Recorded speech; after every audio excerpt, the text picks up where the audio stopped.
There's no fuck. I'm gonna say what I'm gonna say and how I'm gonna say it. So for me, it was very, very underwhelming. It started off like it would to me. It was like a roller coaster. It started off like, okay, we're going up, and then it just dropped and never went back up. It was just it was so many plots, so many stories that were still left on that we never got to finish them. It was just like, to me, like when you go back and watch the whole season, it was like they was trying to rush and put everything into this one whole season to build up the ending for Breeze. It was like we just never, like the whole thing, like Jay Sproul was saying, the whole thing with like Famous, we don't know. Well, I know why he did, but we still never got the full official backstory of why Snaps and Pops took him out. We never even really got a story of as to why Pop took out Crystal. Of course, we had to leave it to guessing. Like Jack was saying, along with 1 minute we saw with Unique, he banging his head, he crazy. Then another minute he cool, and early Tyler. It was just so many. It was just so much stuff that could have been written better. It was just like they were just, in my opinion, it was just rushed to hurry up so that we could get to the last episode, so that we could finally meet Breeze that everybody's been talking about for the last 10 years. To me, that's all it was. It was just like, let's just hurry up and rush all this through so we can meet Breeze. So for me, I don't know about the rest of you guys, but Raising Kanan is our favorite out of all the Power installments. We 80s babies over here, so we grew up in that time.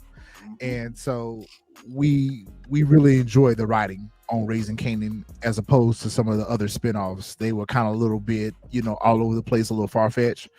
I think this season was probably the most underwhelming season that we've had of Raising Kanan. I feel like it's a build-up for season 5. That's not to say that it wasn't a good season. It was a good season. I just, for once, I'm going to have to critique the writing a little bit. It was all over the place, because if you was going to start this whole narrative of bringing Unique back, and I understood Joey Badass kind of wanted to come back to the character, and because of the fan response of Joey Badass being taken out the way he was, we the fans wanted Unique back, but we wanted our version of Unique back, not this version that they gave us. They started out with Unique being in this mental imbalance, with his traumatic brain injury. So we got that part. We understood that part. That would have been a more interesting element if they would have stayed with that. But we started out with him crashing out and having these blackouts, and then it just kind of went away, and it just kind of went to him being a jealous baby daddy, so to speak. I didn't really like what they did with Unique's character, because I felt like what we ended up with was season 1 version of Unique. And we were past that point. From season 1 to season 4, we're past that version of Unique and Rock having conflict. And I can't understand how he remembers everything else so vividly, but he doesn't remember the fact that Ronnie had conflict with Rock. He doesn't remember the fact that Rock was out of the game. He doesn't remember the fact that him and Ronnie had a contentious relationship. So all this anger directed towards Rock is misplaced. Kanan, we've seen this version of Kanan since season 1. Like, I'm ready for that to kind of resolve itself. Him blaming Rock for everything and not taking any accountability for any of his own decision making. That was irritating. Jukebox, I feel like they've developed her character the most out of everyone in season 4. To your point, Jay, Rock is just doing Rock thing. I think Rock is much like our ghost of Raising Kanan. She carries the show. Yeah. Her storyline, her interactions with the other characters carries the story, carries the narrative. So all the other nuances are kind of centered around Rock storyline in itself. But this season, where everyone is blaming Rock for everything, like, yo, come on now, for real. We've seen this, been here, done that. Overall, I think it was a good season. Did not like how it ended at all. All right. I got a $2 super chat from DeMarcus. Which death was worse, Anna or Crystal? Oh, easily Anya. I'm going to say Crystal. Yeah. Because it's like, we know, like, we have to assume why she took out Crystal. We never really got a real reason as to why she took out Crystal. Oh, I know why. I can tell you that easily. I think it's very obvious why she took out Crystal. She took out Crystal was because she couldn't let her live. They couldn't let Crystal go and Crystal not go back and tell Kanan what happened. That's true. Like, I didn't think of yeah, from that scenario. yeah. I just looked at it like as soon as she heard the word rock, she was just like, "Oh, okay, bow." And Let's go. Right. I was like, "Well, damn!" Like she ain't say nothing about y'all business. She didn't know nothing. So yeah, I think, but Rock. I mean, not Rock. I think Crystal would put Kanan on high alert. So it wasn't my mother. It wasn't. And I think like after that, then he just would have. It would have been nice to see somebody slap some sense into Kanan, but that's definitely why she couldn't live for sure. But since we're on the subject of Crystal, let's talk about her character development. They did a good job with I agree. They did a good job with her character development because y'all know that we wasn't feeling her. Y'all know that we wasn't feeling her because of how she did Juke over there at Butter. Right. Y'all know that she could get them hands, but they really actually brought her character to a point where we actually liked her. And we actually kind of mourned her death a little bit when they dropped her. What did y'all think about Crystal's and her character development? I'll jump in. I totally agree. Could not stand Crystal, and it was clear why she had to die. But for me, if Pop would have handled this better, she didn't have to be the one to rescue Crystal from the dungeon. You know what I'm saying? We would have never known that the police officers who kidnapped her were on Snap and Pop's payroll. So she didn't have to be the one. She did that because she herself is cruel. You know what I'm saying? But I hated Crystal. So I was very mad at Kanan for getting with her, the Aisha of it all. I was pissed, and for how she played Juke, and for Kanan and Juke to be so close. The fact that, again, Kanan being young and dumb, you allowed a chick who played in your cousin's face, your sister cousin, tried to get her beat the F up, stabbed up, and now this is your main chick. This is your bottom. Like, you love her down like this. It was really crazy to me.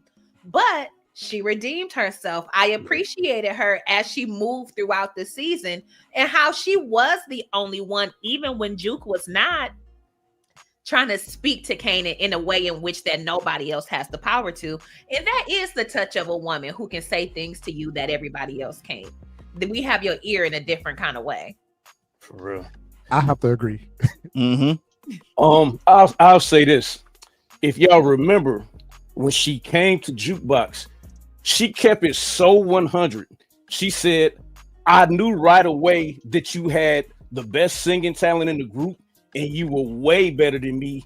And I had to do something because I'm trying to get out of my situation, but I apologize. So when you look at it from that standpoint, it's like you have to start liking her a little bit because she just said, man, I can't sing as good as you. And then if you notice, when Rock came to see her, Rock even told Kanan, he said, you got a good one right there. And Rock just don't like throw out compliments. Like she picked up something about Crystal that she said she is solid, and then when she said, hey man, you can't be serving the same place where you live at first he was like, well, what but then it was like, you know what? I think she's right. So she was proving herself to be valuable. So I just don't want to see you get blasted eating a peanut butter and jelly. Man, that pissed me off. Yeah, I agree with that 100%. Everybody had great points. The one thing with Crystal is she did bring a different side of Kanan out, and I wish we got to dig into that a little bit more before she was going. I think they were headed in that direction.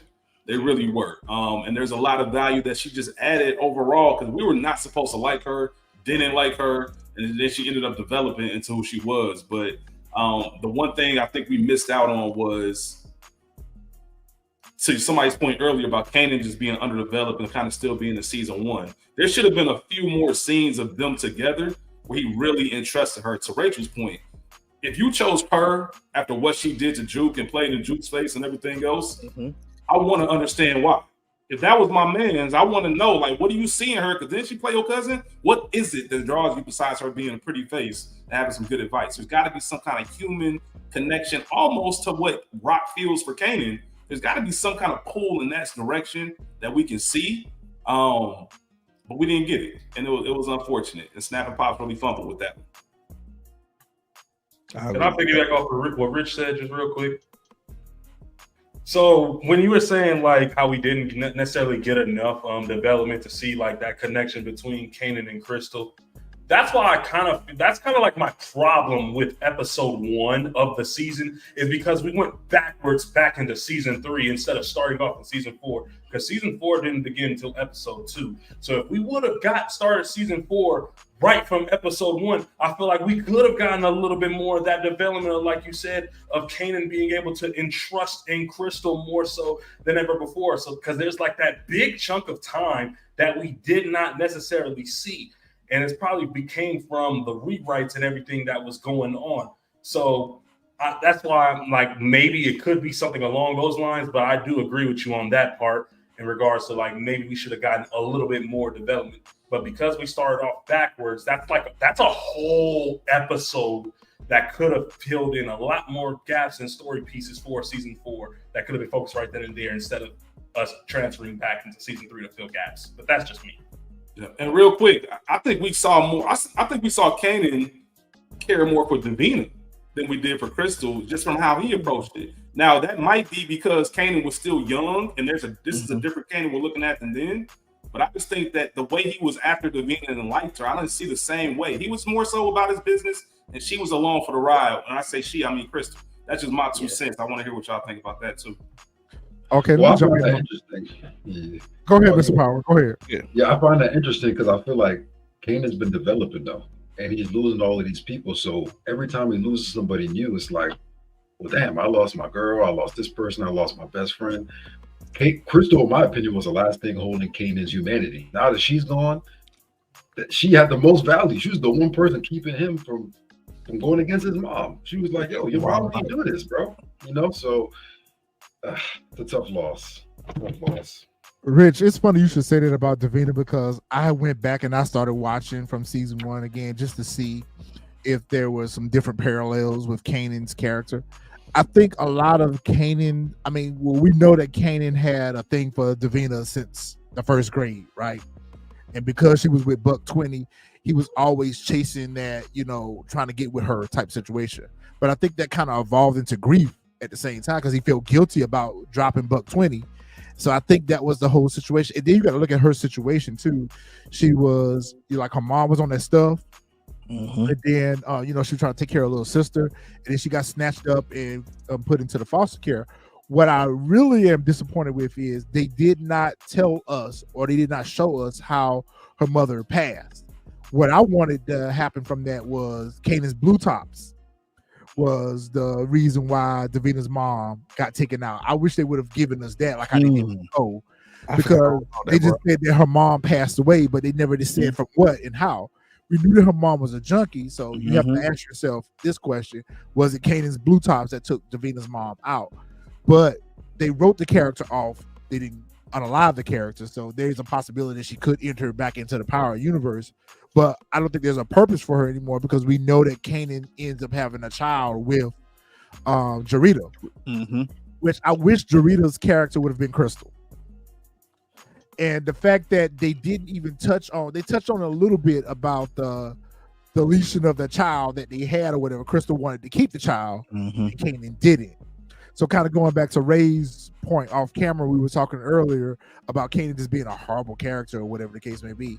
Like he had a rider with him, and I don't think he realized that Crystal was his rider. He did not realize, but she gave him good advice that he ultimately followed, except for her advice about Rock. That everybody who tried to tell him anything indifferent about Rock went out of one ear. But everything else that she gave him advice on, he listened. She told him that you can't serve out of where you live, which I feel like he already knew that though, because Rock told him that when she was teaching him how to cook. She told him then that you can't serve. That's how Marvin got his bid in Elmira, because he was serving out of where he lived. Kanan knew this already. Why he chose to do that over there at that apartment, unbeknownst. Because he wanted to prove to Rock that he was smarter than her. Exactly. Yep. I was about to be ready to say that. If I could just jump in and piggyback. Go ahead, Jack. Situation with Crystal character. I'm not even gonna lie. In our text messages offline, I was just like, all right, get rid of Crystal. You know what I'm saying? I'm over her. Let's be done with her. Like, please, somebody take her immediately. But then after a while, you know, like she started dropping little gems here, you know, here and there, and I was like, oh yeah, Crystal is very serviceable, especially if Kanan is trying to develop his enterprise the way he's trying to develop it. And then when he got the apartment and everything, and she's just like, nah, you don't want to be doing this here or whatever. She was dropping gems to Kanan that Kanan was actually getting from his mom. But again, you know, to the first point, he didn't want to listen to his mom. So after a while, I did start to like Crystal character, you know, but unfortunately, she had to go because she knew nothing but knew too much. Yep, I agree. I agree All for right. sure. All right, for the panel, what are some of your key points for the season? What are some of the things that y'all feel like really didn't get developed in this season? Plot points, story, character arcs. I mean, we already said it right from the get-go, the famous storyline. Man, what? Because Why did we spend so much time on famous? That's why I said the season was underwhelming. We didn't find out what happened to Famous, although I kind of predicted it early on. But we didn't find out to what, like episode 5? Right. I think it was like Episode episode 6. Or Like 8? episode I 5 feel or like 6. episode 7 or 8. Like, And, When we I found just out he was he unalive, was dead, then yeah, seven. and then we had to wait to find out who unalived him. Right. and was it just me, or was the writers being passive aggressive, like they was kind of taking shots at the actor? Because They were. it just seemed like they wanted to send out the message that we really don't like you, actor, and whatever you did, whether you asked for more money or whatever you did, but it was like it was taken away from the show. It's because it's like you talking about him, but you're really not talking about him. So why are you bringing him up every episode if you really don't want to be bothered with him anymore? You know, you could have just moved on, but it seemed like they was just trying to get their revenge and take some shots. And I think I saw an article that the actor said that 50 blocked him online or something too. So it definitely felt like they was being petty. And we as the watchers, we didn't deserve to be dragged through that little beef that they had. They did him just like they did Amari Hardrick. They did Right. him just like Ghost. They did him just like Ghost. They talked about him. They never showed him. Even that episode in book 2 where Tariq got locked up and he got a letter from Ghost and is read in Tariq's voice instead of Ghost's voice. When he got the call with Carrie, where she showed him the phone, your father's calling me. Like, yeah, I agree with you on that. Now, I've said this in every one of our reviews that we talked about. There were some things with the actor themselves in real life that I think that pushed the network to get rid of him the way that they did. Now, there's rumors out there saying that the actor was involved in an SA situation. And then there was rumors involved with the actor talking about drug and alcohol use. There's rumors out there about he wanting more money or whatever the case may be. But we know this from other installments of Power that whenever the network or Courtney Kemp or 50 has a problem with one of the actors on the show, they play in our face like this with the actor where they just write their character off and they write them off camera and they don't even let us see the actor or they reference the actor, but they don't bring the actual actor back to play the scenes. Yep. So you have to ask yourself, there was obviously some things going on behind the scenes with Antonio Ortiz, I believe his name is. It is. That you're right, they drug us all through that. Famous should have been wrapped up episode 2. Yep. We didn't even need that episode where his mama and Jessica and them in the shelter. And all. We didn't need that. Nope. We didn't need any of that. If anything, they could have put that in that episode 1 where they gave us that episode, what you think you saw, you didn't know. By episode 2, Famous should have been wrapped up. Yep. So, okay. So clearly, I'm in the minority here.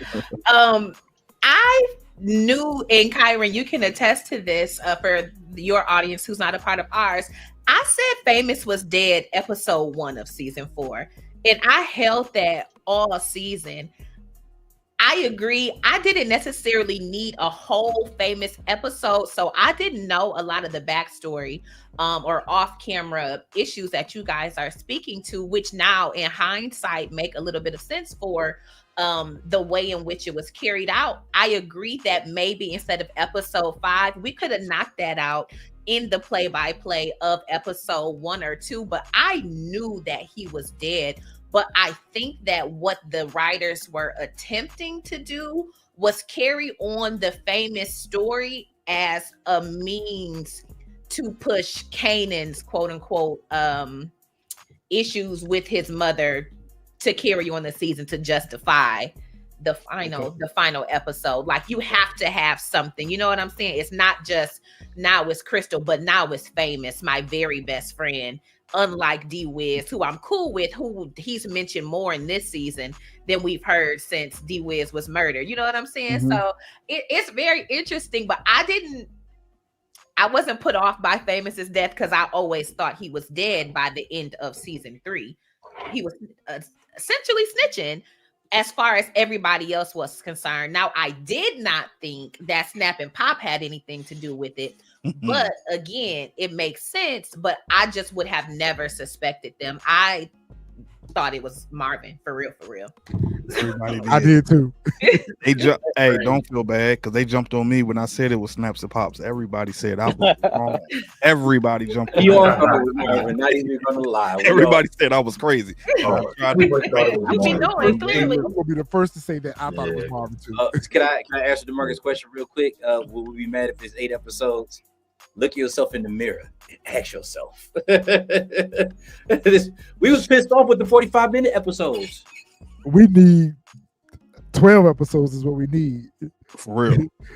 No, 15. Matt, let the baby good on the podcast with us. You try to get that screen time. Yeah, she's gonna get on here too.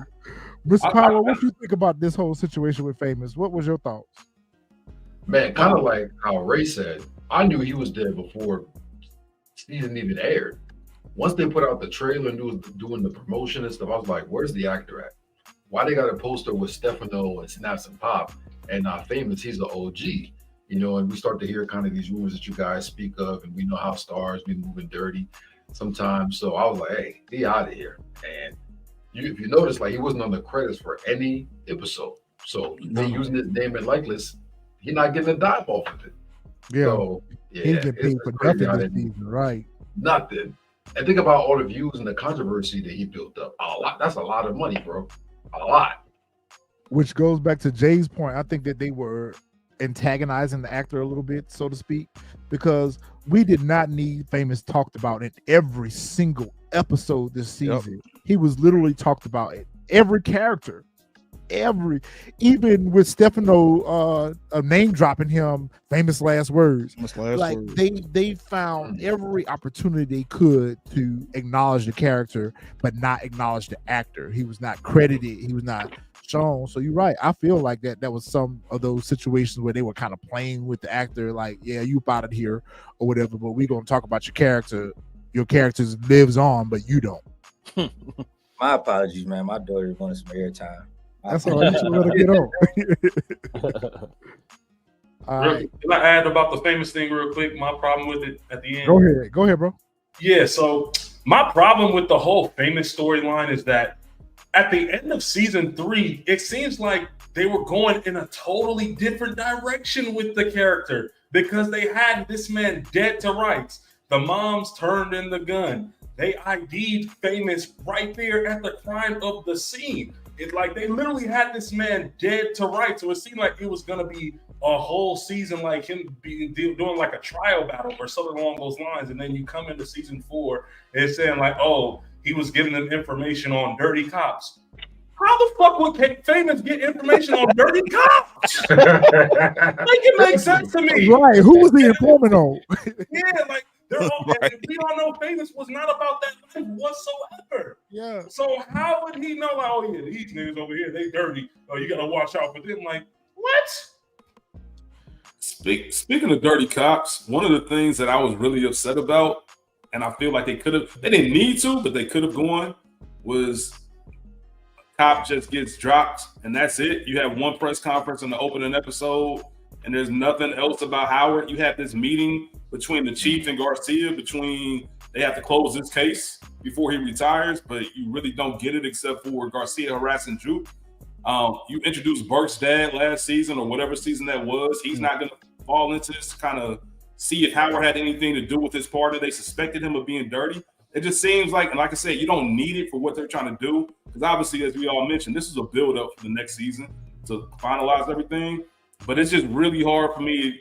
You could have spent that famous time on maybe the investigation a little bit more or something like. I just can't believe that Howard gets dropped like that and that's it. Like everybody just move on with life.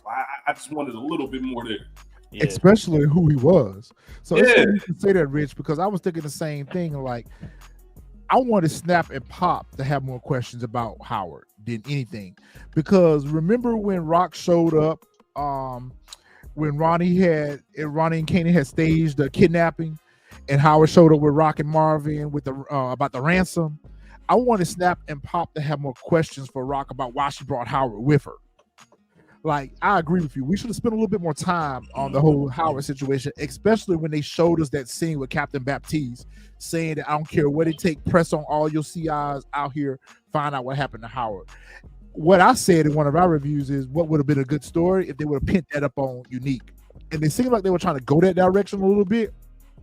When Garcia rolled up on Unique, I expected him to pursue Unique a little more. At the end of season 4, I expected Unique to have gotten arrested for unaliving Howard and Arani. I wanted there to be a pin-up on Unique. But that is a very good point about Howard.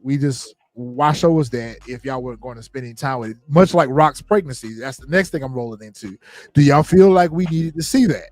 Do y'all feel like we got anything from that, Rock being with Unique's child? That was a great narrative that they should have spent a little time with, but they did nothing with us but showing us that Rock deleted child. You know, to be honest, I hope they spend a block on that. You know, and it might be too little too late, but I hope they spend a block on that in the later seasons so it won't be all for nothing. Because if that's the point, then what is the purpose of even giving us the opportunity to see that she was pregnant by Unique?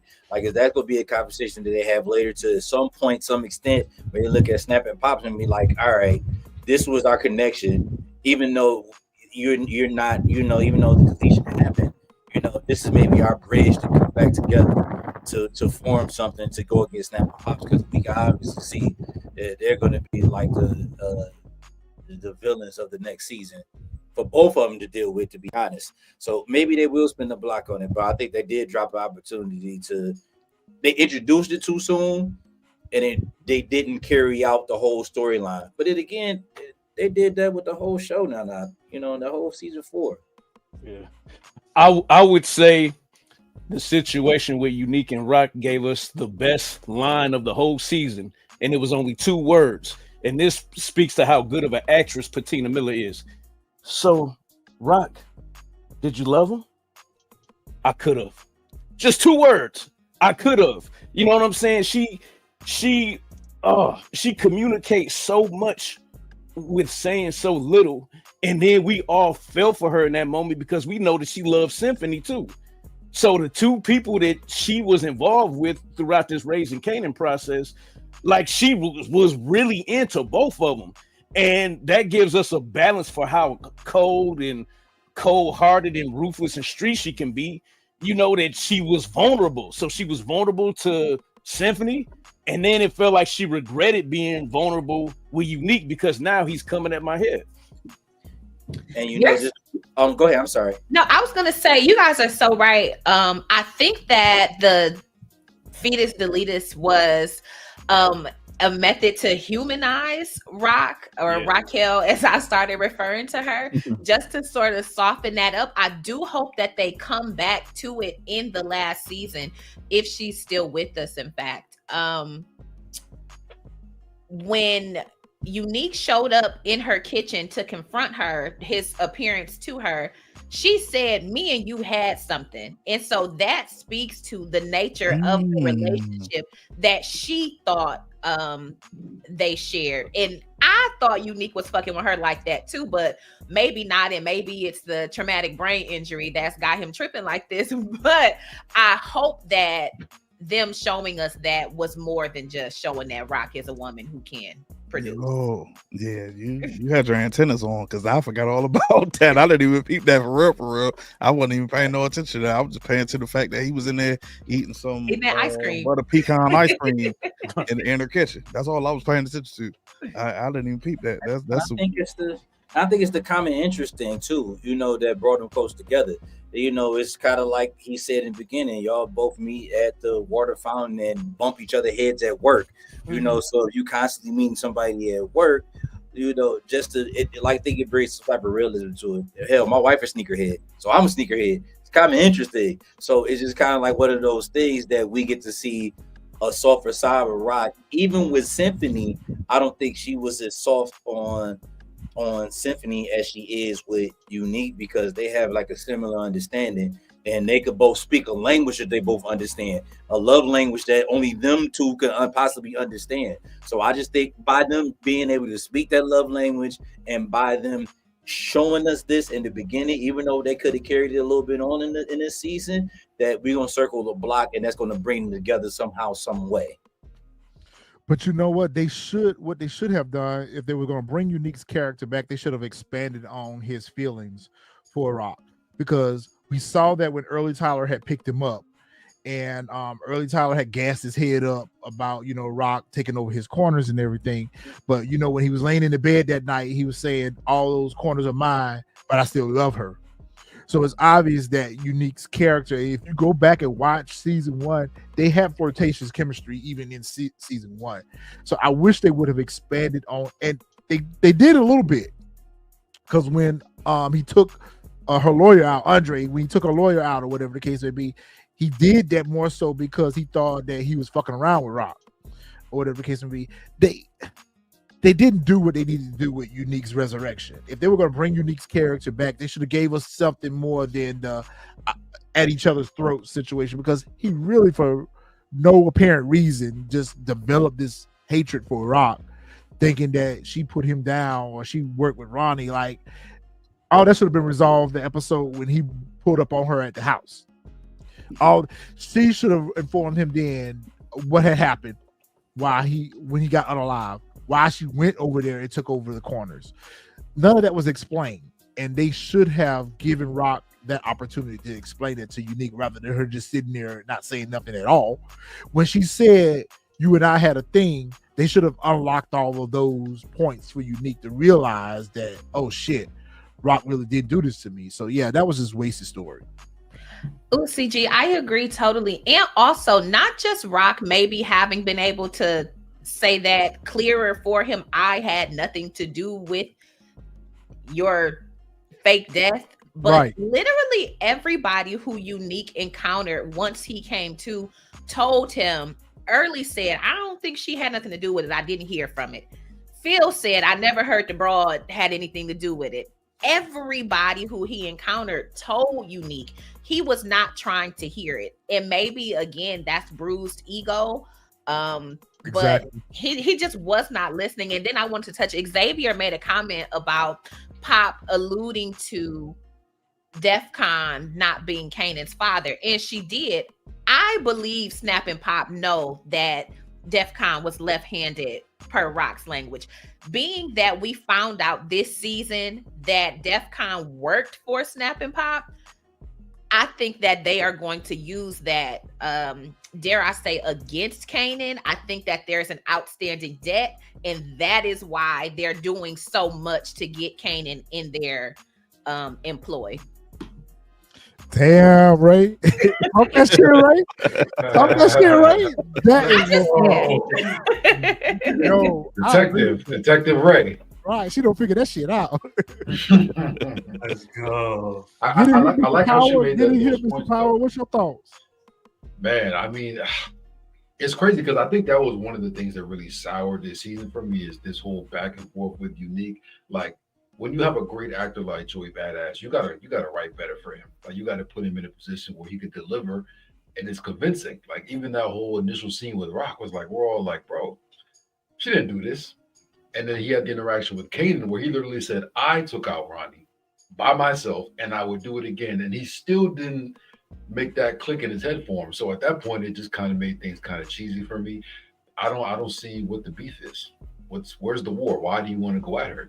You know she didn't do this. So I hope they kind of clean that up and they make up in season 5. Yeah, because I like where they were going with the Unique and Rock storyline. I really like where they were going with that.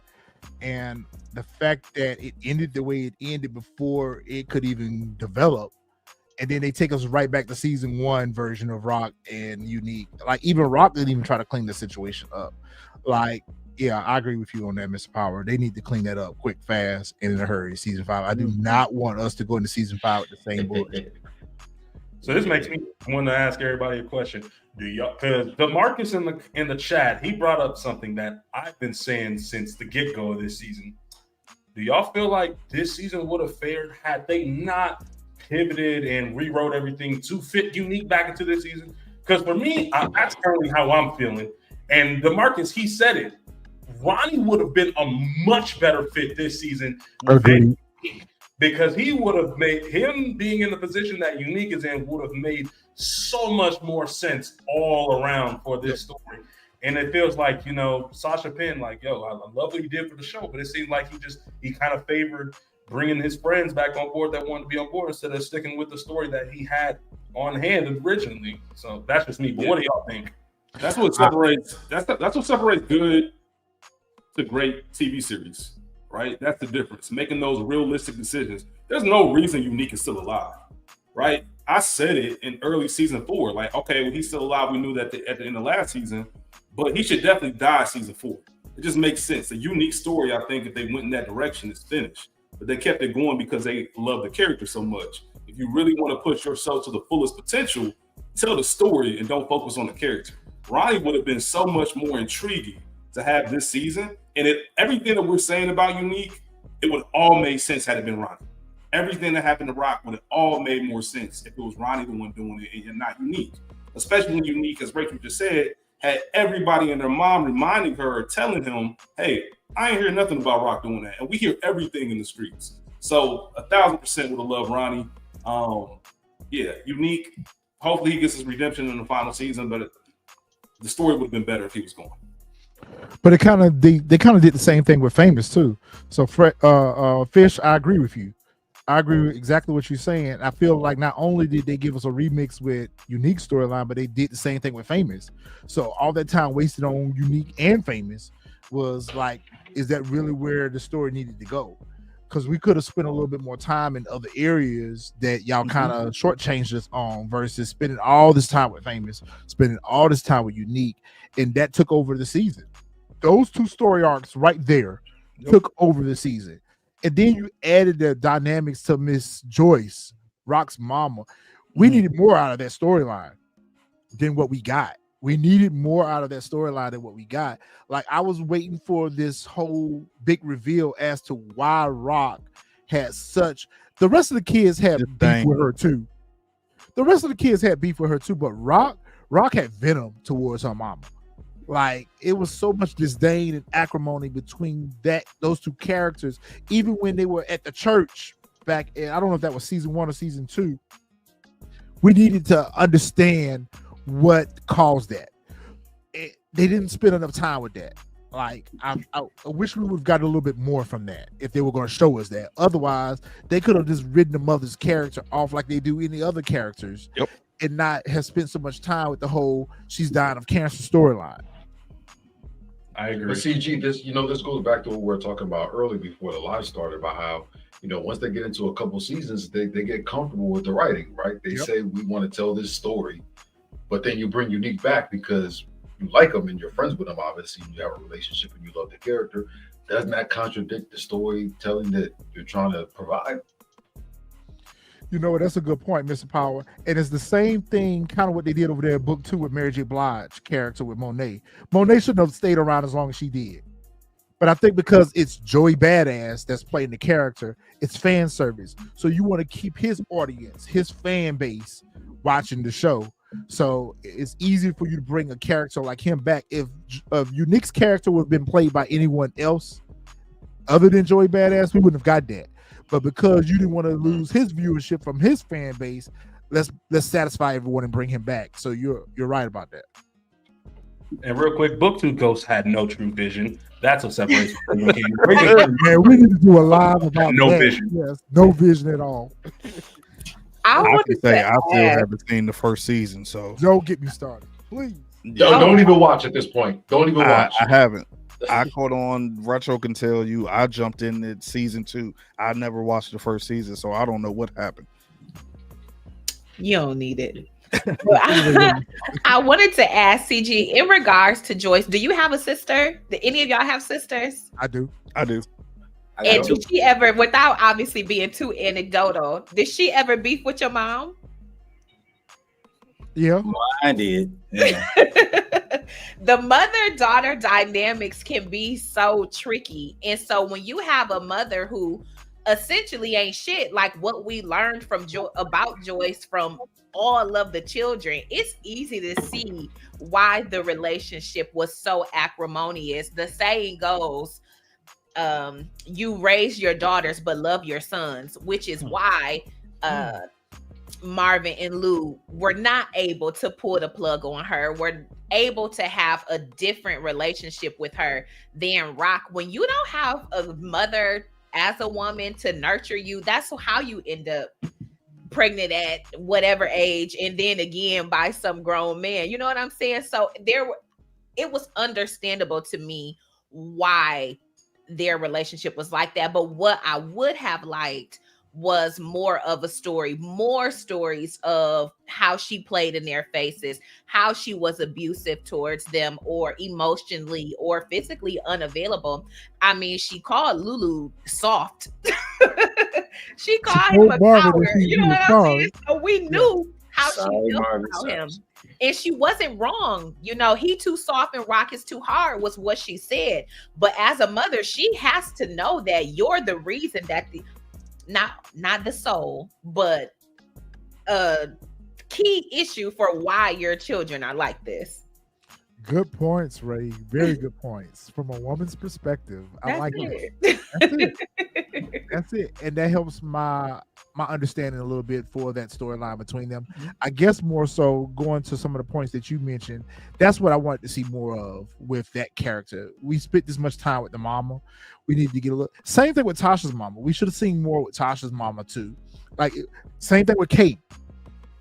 We get the same repeat of these power mothers, but we never get any backstory on why they did the things that they did. What I wanted to see was how Rock ended up with Detective Howard. We needed to see that. They spent so much time on it, but they didn't give us the backstory of how they connected.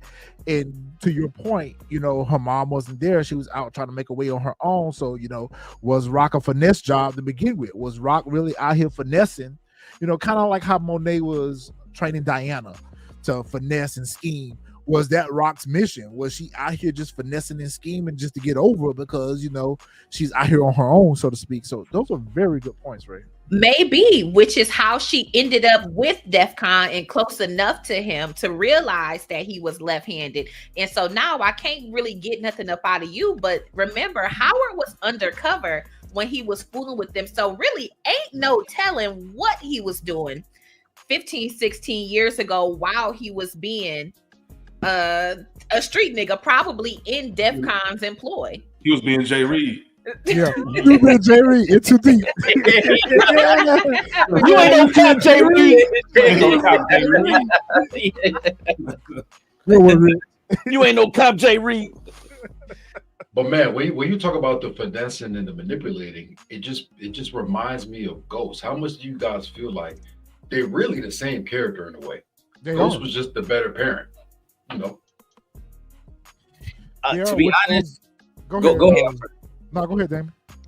To be honest, they regurgitated a lot of some of the aspect and bullet points from the original, the OG Power. You know, if we can look at it just based off of what we see with Tariq and Kanan, based off of what we see to some of the points that was made here of the parenting with the moms, they regurgitated a lot of things when it came down to the OG Power. And leading off, we kind of said that Rock essentially became Ghost. She carries the show. She's the mastermind behind it. She's maybe not as good of a parent as Ghost is, you know, but she's definitely the mastermind of it. And I think we just see like a lot of scenes regurgitated. That's what further makes me think like if this is the end of Rock and we go into season 5, this is remind me of the way that we ended with Ghost. It's the exact regurgitation, and it's kind of like, nah, Rock deserves better. We deserves better. Like, so it's a lot of things that they just go over and over and over, rinse, wash, and repeat when it comes down to OG power. And you can see in almost every power from raising Kanan to even forcing some aspects and into to Ghost, the power of book 2. I will tell you right now, if Rock is gone, I'm not watching the last season. So y'all won't see me. I'm dead serious. I'm not playing. Like, nah. There's no way they get rid of Patina Miller. There's no way. I can't buy into the whole Rock story. I think so. Okay, If so I me and watch Jay are the only two episode that feel 1, like Rock is gone. Because I she's do. gone. I'm gonna tell you right now, she's gone. I don't Why believe do you think that though? Why do you think she's gone? Okay. I got a breaking one on here for you. Okay, so there's a content creator by the name of Get It How I Live. Have y'all ever seen his stuff? Yeah. Okay, Get It How I Live. Now, I would just call Cap if he was just talking it, but somebody sent him the screenshots. So they are having dinner, and you can tell it's like a dream sequence because the room is completely black. The whole family's at the table. Rock is at the end of the table, Marv, Lou, Jukebox, and then they got pictures like in frames of the family, and they all talking and laughing, but all the cast has on the same clothes that they had on the promo for season 4, but Rock has the same outfit she got shot in. And supposedly that's supposed to be a scene from episode 1 of season 5. Okay. I'm gonna be real, bro. I don't believe. I seen that photo. I don't buy that shit whatsoever, especially in this age of AI. Okay. I don't buy it at all. Okay. Bro, I refuse to believe Rock is dead because she is the star of the show. The whole grasp of this entire show is the relationship between a mother and her son. And I think, honestly, because at the end of the day, that's what she's just trying to do. She's just trying to support and provide for her son and her family at the end of the day, in the most craziest of ways, of course. I think, honestly, she's not dead because and I think me and Mr. Power, we talked about it, because I instantly thought of season 5 of the OG Power. Remember how when Tommy shot Angela, they vividly showed him shooting Angela, and then they cut to black? No, they just had the gun, Kanan point the gun at Rock, do a gunshot over black. I feel like if he would have shot her, we would have saw it. Even with Ghost, we didn't see him get shot, but we saw clearly he got shot and was falling over the ledge in the most melodramatic of ways. So, yeah, I don't think she's dead. I honestly think they're setting her up for a bit of a redemption arc to kind of sway away from it being the same old shit that we saw in the OG Power and everything. Because I think it's going to end, the show is going to end with Rock leaving New York. That's my whole prediction. Okay. So, Fish, do you think the interview then is BS that she did? Yeah. Complete bullshit. Yes. Okay. They did the same shit with Joey Badass. He was talking about, I'm going on a tour or whatever. Come on now. Exactly. Come on. I agree 100%. And like, she never outright said like, I'm dead. She just was saying like, I'm appreciative of my time here. Whoopty whoopty whoop. It was never no direct answer. If you read that. The main reason why I don't think that she's gone is because there's an actual picture out there of her when they finish wrapping up season 5. What would be the purpose of her being at the set for the last episode of season 5? I will say this: they could hit the okie doke. I know in Succession when they did the Logan Roy death, they still had him show up to set to make sure that the paparazzi, they didn't give it away. I doubt stars would go that deep, but I think she's still around. I'll agree with you. Like I said, if she's gone episode 1, y'all can cancel me for the rest of the season because I ain't watching it. Put it like this: do y'all think Mekhi Curtis can actually carry this show on his own for a final season? No. Absolutely not. Absolutely not. That's not his fault either. That's the show's fault. That's not even his fault. Okay, CG, I need some backup. I don't want to be the only one. that think she gone. Come on, man. Nah, I'm just letting everybody else get Because their shit off Hey, real he's quick. sitting there like, Everybody get their shit off, and then I'm gonna go. because another thing that I've said, I don't know if y'all saw the last live. Another thing that I said was, if she's gone, what's going to be the Thomas family story for next season? Because we can't count on Marvin, who's been making sloppy mistakes, to carry on to move the weight. What? So Marvin and Lou gonna be going up against Kanan? No one's gonna care about that. Juke, of course, like we've all saw season 5 trailer, we saw she's crying, but someone is consoling her. But it can't be Kanan, because why would she allow Kanan to console her after he unalived Rock? So it has to be somebody in the Thomas family to keep that storyline going, because Marvin nor Lou can keep running with Stefano. Like, that would be the stupidest thing for those two to run with Stefano, to go up against Unique, Kanan, and Snaps and Pops, along with Russo for the next season. It's just not going to make sense. It's just going to be stupid. So you got to have somebody with some brains in this whole situation. Get in here, Ray. Is Rock dead or alive? Okay. I am hopeful that Rock is alive. If we consider Power, when we meet Kanan, he says he's going to see his mother. And so since this whole shooting, prior to that, I just assumed Rock was alive. So then we get this shooting allegedly at the end of season 4. And so I've been toying with the idea of, is Kanan in the original Power going to see a living Rock or going to see Rock's grave? I don't know. I don't think she's dead. I don't want her to be dead, because again, who can carry the family? I don't care enough about Kanan and Breeze at this particular juncture for that to carry the season. Especially when we also know that the Tommy and Ghost prequel is also coming in the next year or so. So that's not going to be enough to keep me in season 5. Yep. We know that Stefano is knocking on death's door. What can he do? We haven't met anybody else other than Phil, who's actually not a part of the 5 families. He's a part of New Jersey. He's a distant, like the 6th or 7th family. So you're not that important enough in New York. So who, in fact, is it? Again, Marvin making sloppy moves. He cannot carry the family. Maybe Lou, this has been his redemption. The last 2 episodes, him realizing that he's just that much of a gangster, like it's in him, it's not on him. Okay, but again, everybody thinks you're pussy at this point, because you spent all of season 3 choking a bottle. Everybody knows that you've gotten soft. Well, I guess except for Kenyatta and Julius. You have this reputation that you once had. It's not the same. So what are you going to do? Spend this last season reminding everybody who you are? I don't know. It might be a little, not too little too late, but you almost there. Like, I just don't see it.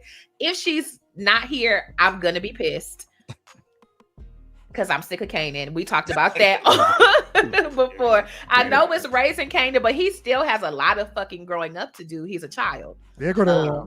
Can I jump in while the water's warm? Yes. Can I jump in while the water's warm? Yes. The water's warm. I stuck my big toe in. The water's Go warm. ahead. All right. So here's my take. My take is called Raising Kanan for a reason. The character that everybody so long for has now been introduced.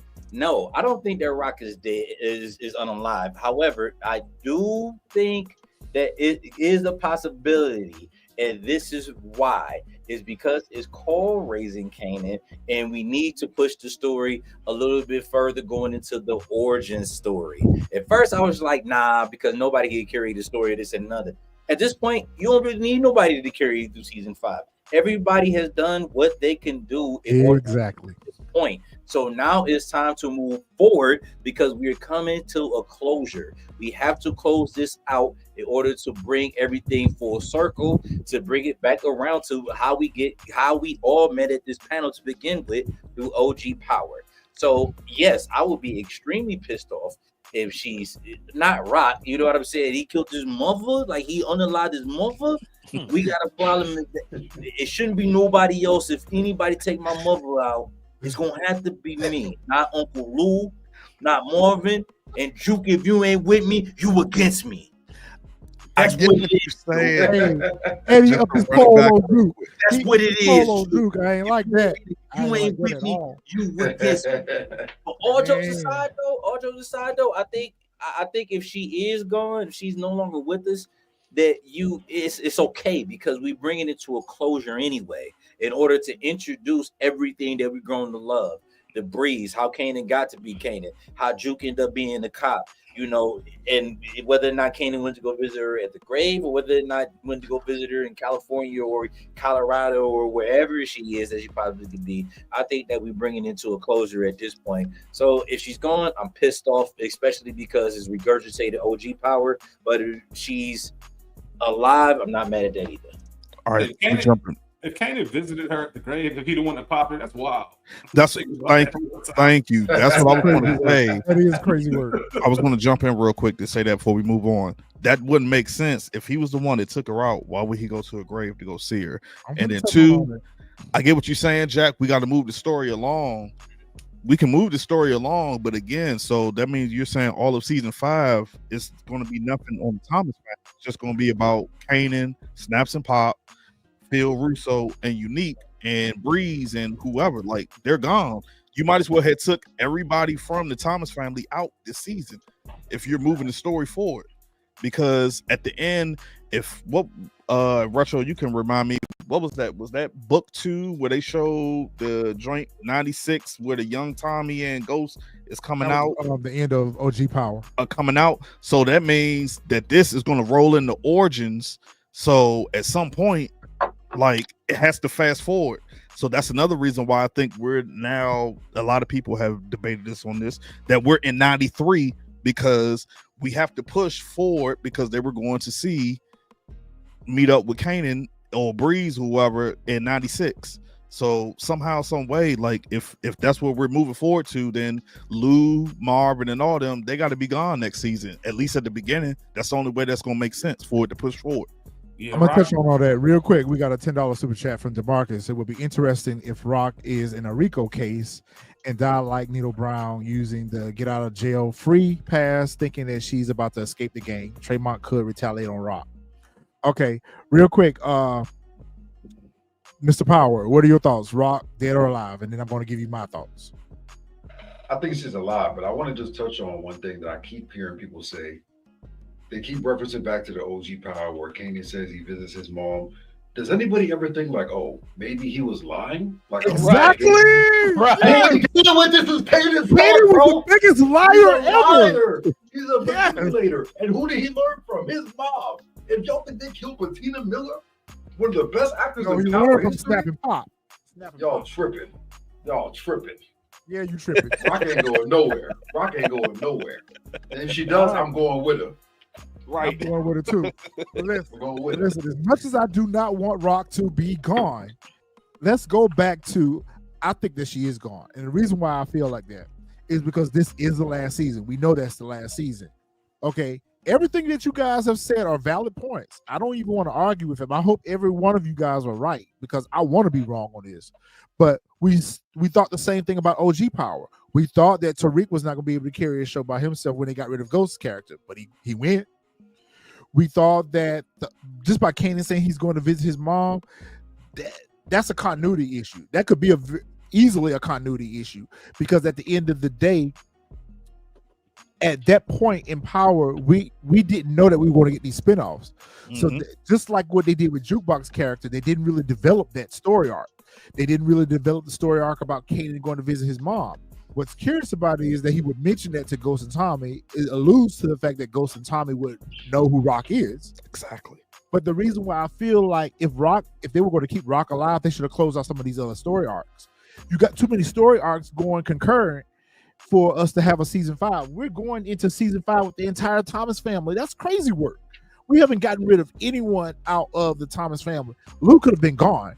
They should have let Lou took himself out when he tried to unalive himself at the Shady Pines mental health drunk rehab institution where he went and got the drop cord out of the utility closet. That's terrible. Get rid of him. Shady Pies. That's the Golden Girls. Wherever the fuck he was at. That is terrible. Marvin, you could have let Marvin got dropped in that shootout. Like, you're bringing all these storylines over to season 5, and then you're gonna rush to try to close them out. Plus, introducing a new storyline with us with Breeze. Then you got to snap and pop. You just got too much shit going on for it to be the last season and close out. For the story to move forward, Rock needs to be gone. And Kanan needs to realize that that was the biggest mistake he made. That needs to fuel his revenge against Pop and Snap, because y'all manipulated me into unaliving my mother. That needs to my mother. Y'all manipulated me into unaliving my mother. So to me, I feel like Rock being unalive actually pushes the story forward, because now Kanan needs to realize the big mistake that he made by unaliving his mom, because you were gassed up on shit that someone else put a battery in your back on. Marvin and Rock's business is already dead. Rock's business is already dead. She ain't got no work on the street right now. Unique is already taken, and then you got Unique that's still out there. That's another element. Like, y'all haven't closed out any of these stories. So we're actually literally starting season 5 just like we started any other season. And for it to be the last season, you've got to get rid of some of these characters to make room for the story to evolve into Power Origins. That's just my thoughts. So I have a You question. just made some really, really good points. I just think they be really creeping into that whole final season of Power. We know there was some terrible episodes. It was. Final season of OG Power. And I think they be creeping there if they got rid of Rock.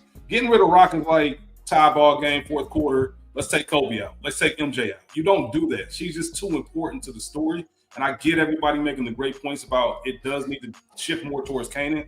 I agree 100%. Maybe Rock takes a little bit of a back seat in season 5. I think that would be beneficial to the story in a major way, as much as we love Patina Miller.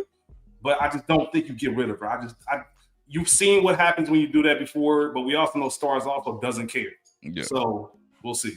So I have a question for everybody on the panel then. Since everybody think Rock is gone, I've seen people in the comments talking about we're still in 92, which for me is impossible, but I digress. So with that being said, so 93 in season 5, so does that mean we're getting a time jump? Keep in We mind. have to if we No.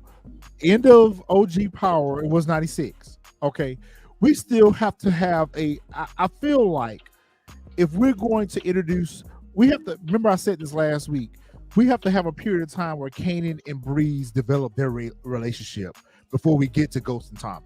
We have to have a period of time that passes where they meet Tommy and Ghost. I don't think that we are instantly in 96. We know that the story picks up with Ghost and Tommy in 96. I get that. But right now, we should be in 93. So we got 93, 94, 95. We got 3 years before we get to Ghost and Tommy. I feel like those could very easily be the first 3 seasons of Power Origins. I don't think that we're going to instantly get Ghost and Tommy's character. We have to have development of the Breeze character before we get to Tommy and Ghost. We have to have Kanan and Breeze's working relationship develop because once Ghost and Tommy come on the scene, then we get Angela, we get Tasha, we get Keisha, we get Dre, we get all those characters. That's going to overshadow everything. We need to spend a little time with Kanan and Breeze first before we get to Ghost and Tommy, because the minute those characters come on the screen, they are taking control of the story at that point. They overshadow anything else. So we're not going to be vested in anything that's happening with Breeze and Kanan. We still got to get rid of Snap and Pop. We still got to get rid of the rest of the Thomas family. So I feel like we got to spend a little time in Origins before we get to Tommy and Ghost. That's just my opinion on that, to clear up the continuity issue. I do feel like right now we technically should be in 93. And we should be starting season 4 in 94. But, Stars doesn't do well with continuity. Power doesn't do well with continuity. But I do feel like we do need to spend some time with developing Breeze and Kanan. Otherwise, I'm going to be pissed about that, because we've waited 10 years to meet this character. We don't need to rush through. We need to spend as much time as we spent learning all the other characters, learning Breeze. We're not going to learn Breeze in a couple episodes. We need to spend at least a season or 2 understanding how Breeze is that man, is that dude, is that person that ended up working with Kanan. I do believe that Kanan and Breeze are going to take out Unique. I do believe that. But I don't think they're going to rush to get Tom and Ghost. Rachel knows what I'm about to say, but with y'all being the sneakerheads, I got to point it out. The timeline with the continuity, I mentioned it before. I knew he was about to go. 49s came out in November 93. Howard in 92. Before that, I know Kanan had it, Rock had it like that, but I doubt they're a whole year before. Those came out in November 93, so I was hoping that they stuck with it. I even said on one of our reviews, like, we have to be in 93 because he's wearing Jordan 9s in that scene where they go to family dinner. Shout out to CG for having them in the background. But I just wanted to point that out with y'all being sneakerheads, you know? And we said the same thing. I mean, I've said it because last season when Unique and Ronnie are in the club, when they're listening to Nas' song, that dropped in 92. So at that point, it has to be, because at the very beginning of what we started Raising Kanan, we started in 91, right? 91. Yeah, we started 90. So at some point, it has to. It's impossible for us to still be in 92. I think that I get it that we saw, Famous, his whatchamacallit, his obituary said 92, which could have easily just been like, hey, the MBs, they wrote it. This is when it's the wrong year. Alive. We saw when Kanan goes to his grandmother's headstone and it says that she passed away in 92, but still at the same time, we're not seeing the exact time frame he's going to see that headstone. It could easily be 93, which, like I said, I don't care. Nobody's going to change my mind, but that's why I posed the question, are we going to get that time jump? Because that's the only thing that's going to make sense for the continuity, because there's no way that season 5 could just be 93 and then we roll over into Origins. But it has to be because of the fact of they didn't give us closures of the story arcs that are going on in 92. So it has to pick up where it left off at. It has to pick up where it left off at with Rock being shot. Yeah. You can't fast forward unless it fast forwards in a way kind of like how they did with OG Power with Angela. Someone brought that up. Yeah, Angela did get shot in season 5 and died in season 6, but she died. Still died. But I mean, like, we get that time jump. Like, let's say, like, how we got the prequel on the first episode. So, like, those first 5 episodes, we're still in whatchamacallit, and then we get that time jump. Like, that's the only thing for me that would make sense. I don't see how they could write it. Yeah. So for me, honestly, with the timelines and everything, and closing out these storylines with the certain family members and whatnot, and just to piggyback on like whether The Rock is alive or not, I see what you mean when you're saying like she has to be dead in order to further on these character stories and whatnot. I kind of feel like she has to still be alive, because she has to sit there and reflect on like, damn, everybody's saying I'm a monster, I did this, I did that, and then all the arguments that she was having with Marvin in that season finale as well. You could do like she gets shot, but she survives, and then kind of like a step back in a way, because in her mind, Rock, she's not gonna want to go in a war against her own son.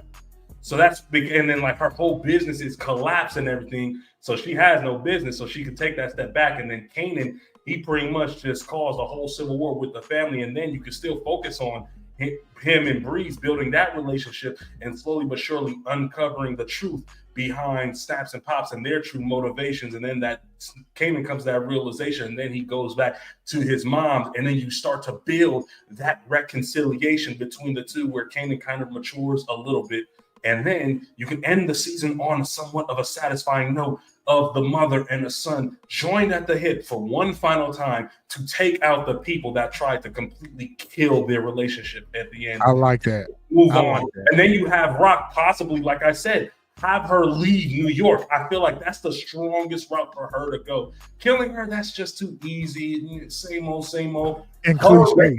choice to leave on her own accord and let her son be a man and handle business, I just feel like that's just Jeff's kiss, man. I think that'd definitely be the perfect storm. But let me ask y'all this question: what do y'all want to see now that we here and now that we finally get to meet Breeze? Because in our chat, everybody was saying, "Oh, this person was Breeze. We thought Unique was Breeze. They thought Simony was Breeze. They thought, somebody snapped the Pop Camp was Breeze. Ronnie was Breeze. Ronnie was Breeze." We all had asked, we all had these questions come up in our comments. Now that we get Breeze, what development do y'all want to see out of Breeze, and how do you think, or what influence do y'all want to see between the Breeze and Kanan dynamic? I want Breeze to teach Kanan how to play chess. And I don't mean the actual game chess, but figuratively, I want him to teach Kanan how to move different. Kanan moves are sloppy.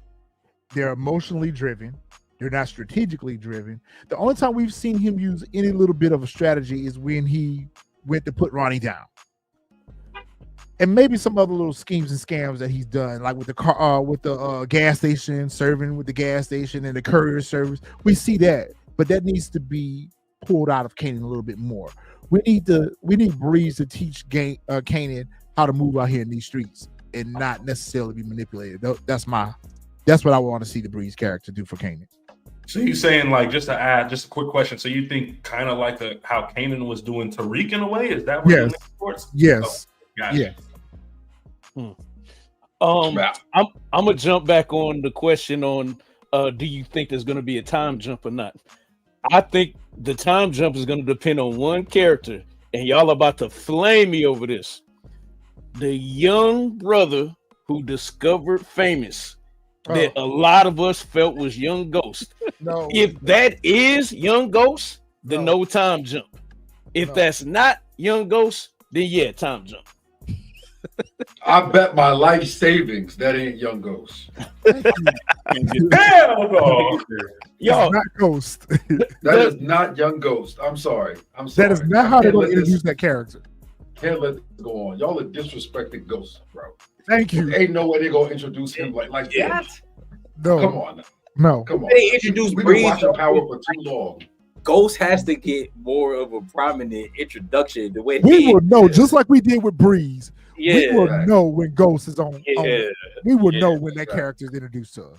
but it's Young Ghost though. It's not polished Ghost. It's not $3-piece $1,000 suit Ghost. It's Young Ghost.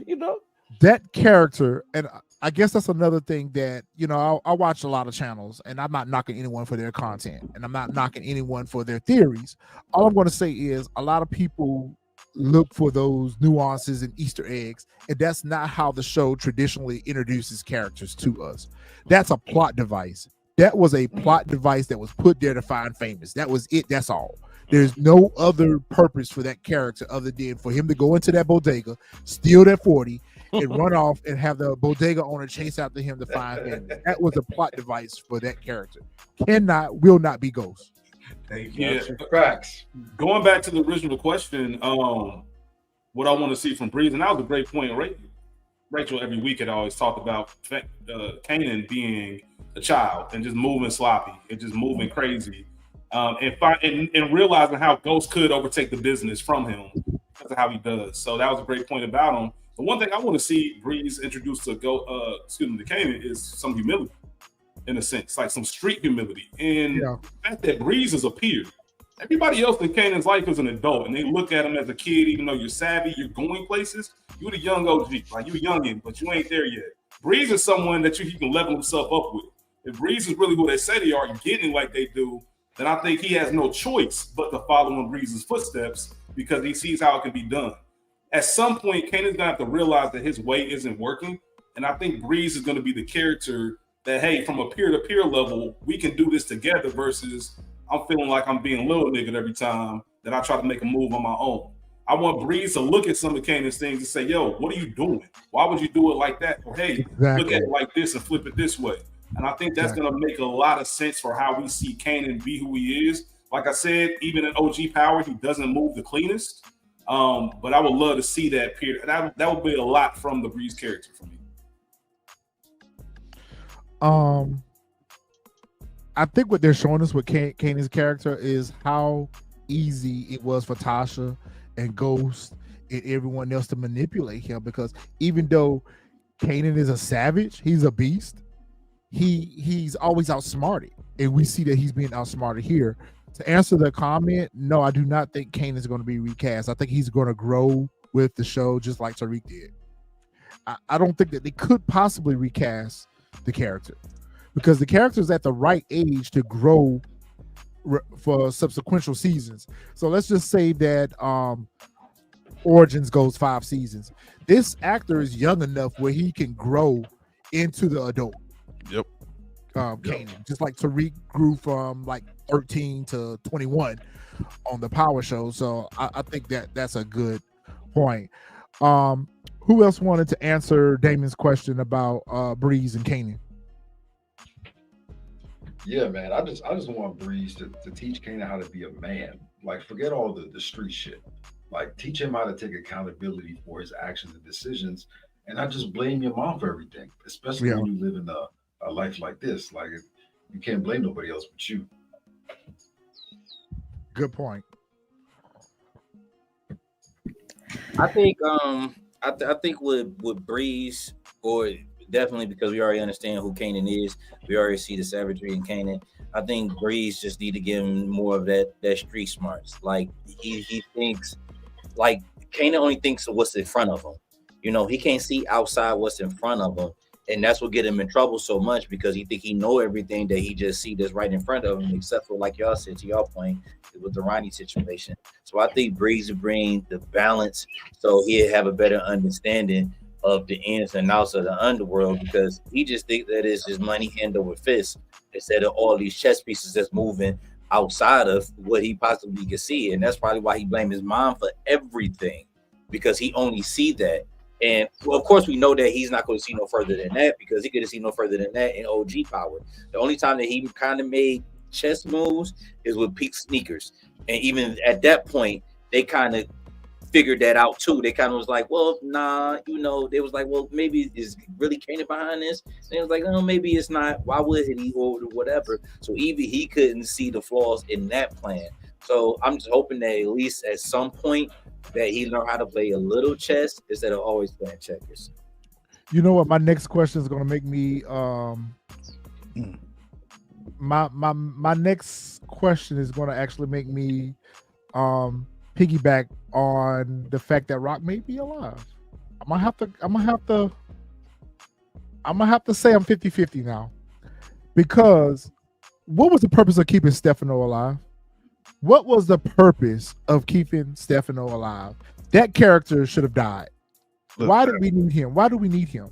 And going to someone mentioned it on the panel earlier about they couldn't see Marvin doing any business relationships with Stefano going forward.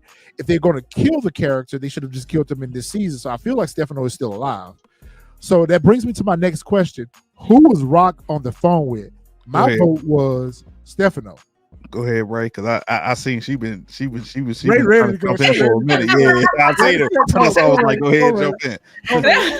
So I forgot what I was gonna say about the whole Breeze of it all, but I don't know that Breeze can teach him how to be a man per se, but I do hope that he can provide some sort of perspective and experience, because clearly he's not able to receive from his uncles, because you've had the example of Marvin and Lou. Marvin, who cleaned his life up after going to jail, after being high on his own supply, and the same thing with Lou. Like, you don't have anybody, any male figure that you actually respect in your life. You almost had it with Howard. Maybe he sees some redemptive quality in Snap that we don't see, just as in OG. But I think, CG, to your point, as far as keeping Stefano alive, again, Stefano is a part of the 5 families in New York. Keeping him alive, knowing that Marvin is the shooter, I think that this is his way of now getting back at Phil. We learned in the final episode that Phil has never done enough. He's never been the guy. And so even with the way in which he stabbed Stefano, you didn't stab him deep enough to know that you unalived him. You left him there knowing that he was still breathing, not knowing if there was anybody in the park who could have potentially seen. So we know that he made it to the hospital. Rock said that he's as good as dead.